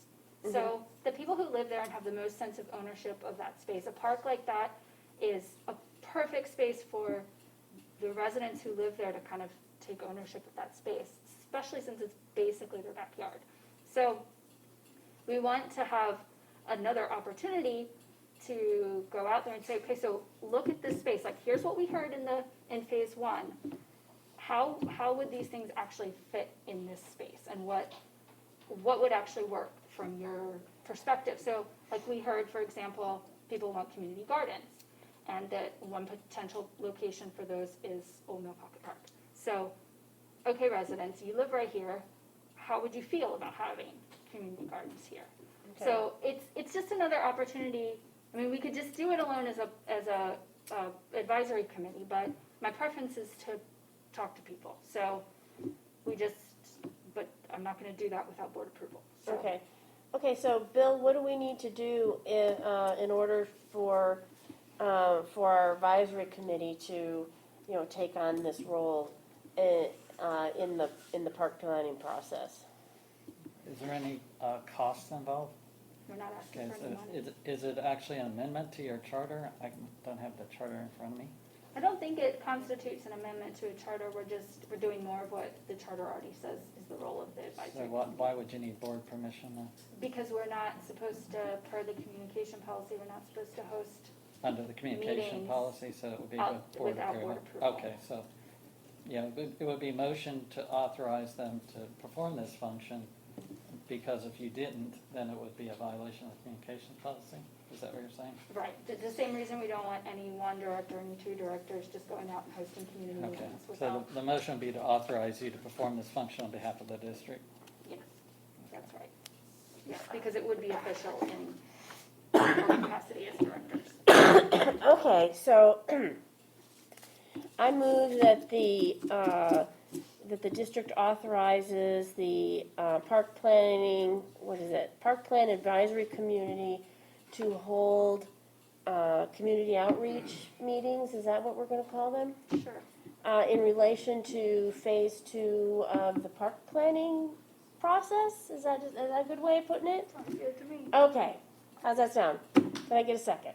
I'll second. Okay, so, any more? Where's that data gonna, or that information gonna be stored so that we can see what the people that live around these parks are saying? It's gonna be stored the same way that we've stored all the data for the park plan so far. Yeah, but that's after the fact. I'd like to see it as it's happening. Okay, well. Can you do a shared drive? I can do a shared, so you want me to post the notes from the meeting, is that what you're asking? Yeah, I'd like to see what people are saying, what they're thinking, what they're talking about. Sure, I can do that. Okay, any more discussion? All those in favor say aye. Aye, okay. Agenda item 9, rate order. Okay, I didn't get anything done on the rate order. Other than what we talked about last month, which was my first pass at analyzing the water rate. So I don't have anything to contribute on that. Yeah, and so Catherine, when you do, or when the budget committee presents it, if you could get them to us, Yeah, we'll put together the red line for the next board meeting, if that happens. I understand that we were looking at maybe additional tiers Yeah. for usage, and then also you were looking at whether you transfer some of the fees, right. reduce some of the fees or base charges or whatever, so that they're paid by O&M. Now that you've adopted your budget and you have those numbers, that was the idea, that you go back and Right. see what else you want to Now, change. and correct me if I'm wrong, if I'm remembering this, we did make an adjustment to the sewer rate, so that remained revenue neutral, because we were about to take a big increase in, We made the Yeah. adjustment to make up for what Yeah. Cedar Park was gonna hit us with, right, and then we concluded on water that we were probably doing a little better than that because of the tiers. right, so, okay, so it's still on my list of things to do. And I still wanna come back with, and have somebody, look at my analysis in terms of, how to chop it up a little bit. Because my goal is to create some more tiers so that we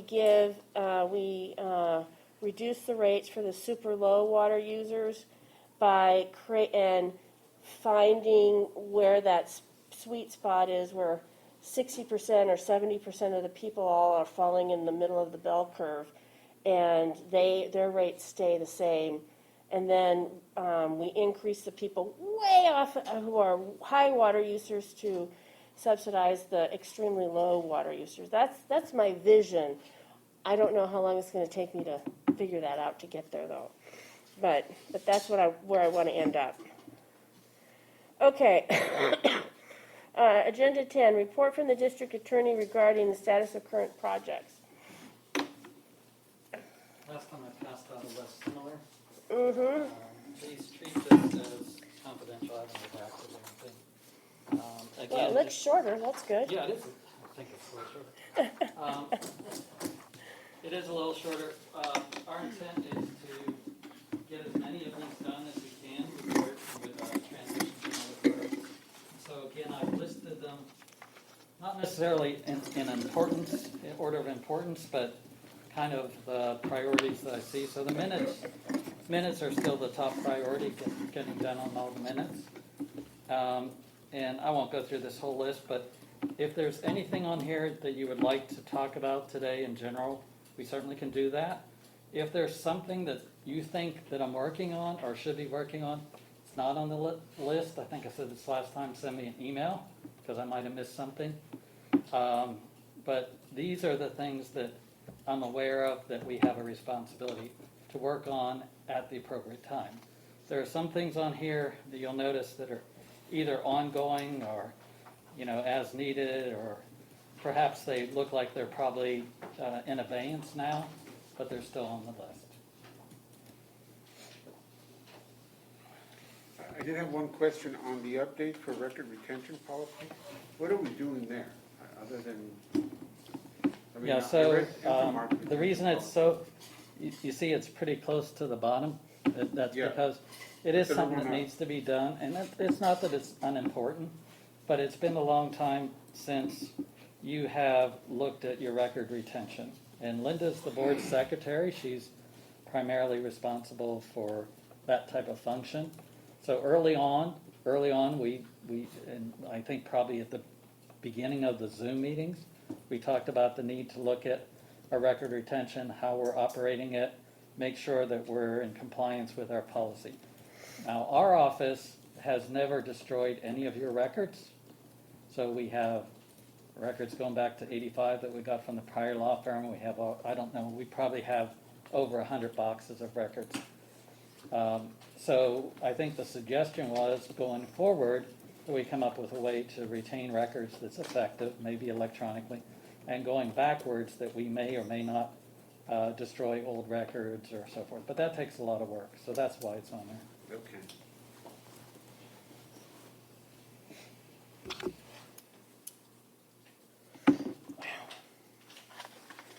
Okay, minutes from prior meetings, and we've got minutes, I think we've received minutes electronically, and then we've got minutes here from the DRC that have come forward.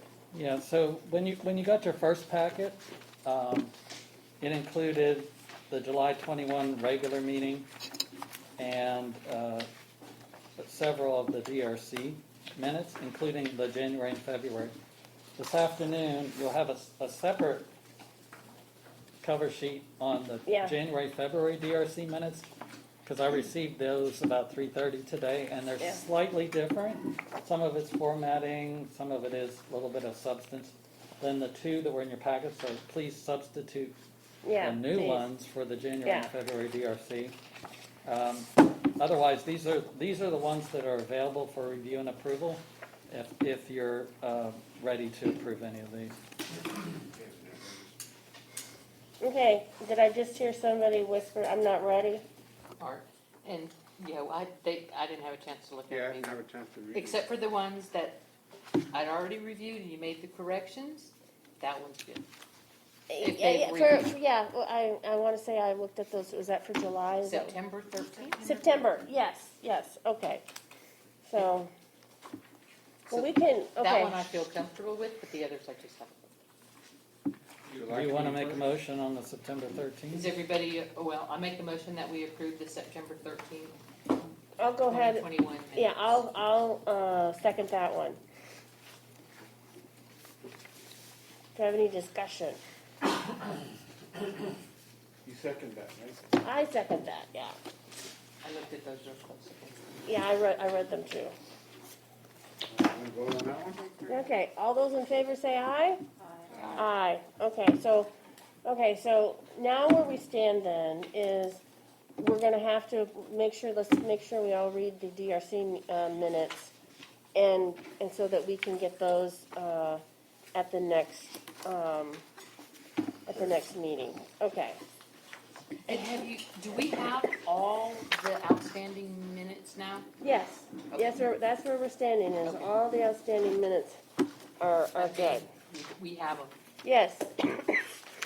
So, future Catherine, board meeting. clarifying that, Yeah.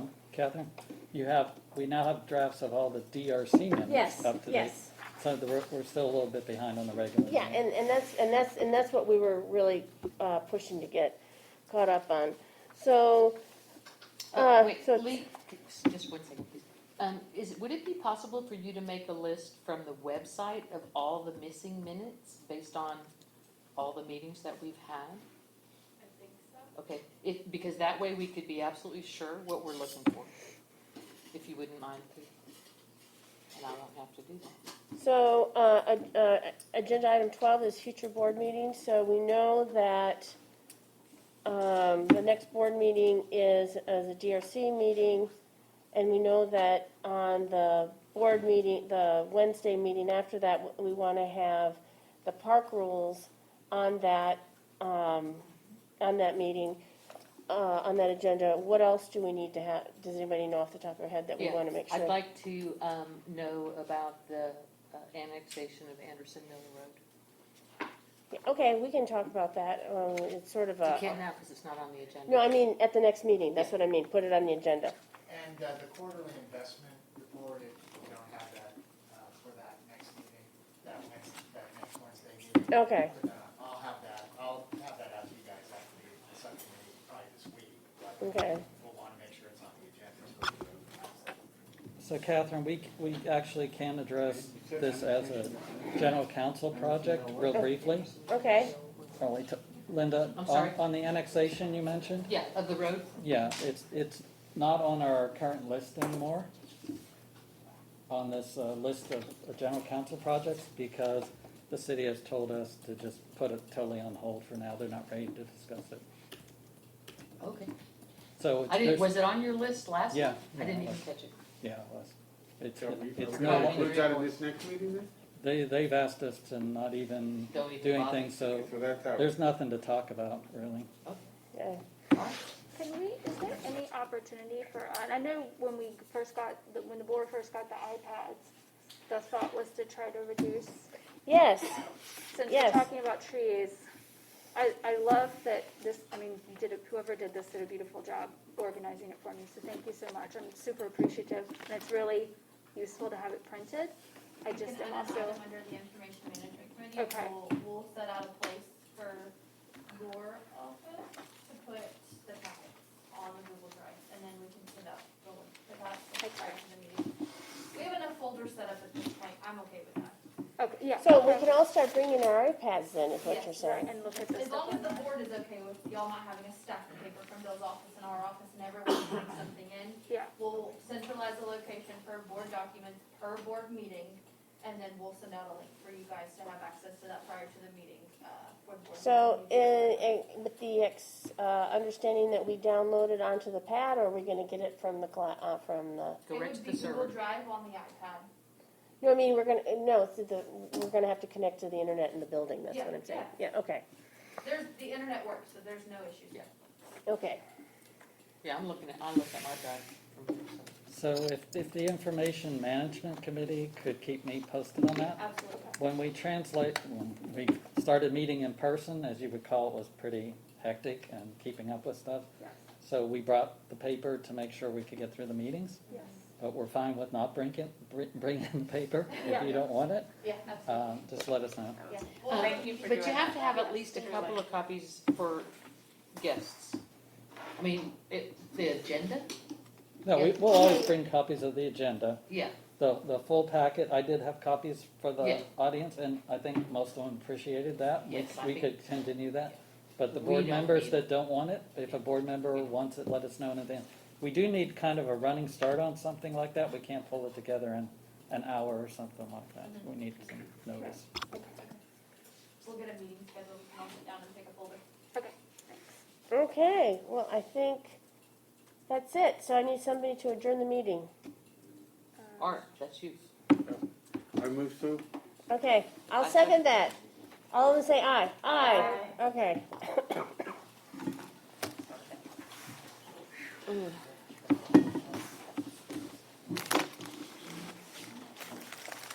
So Mackenzie,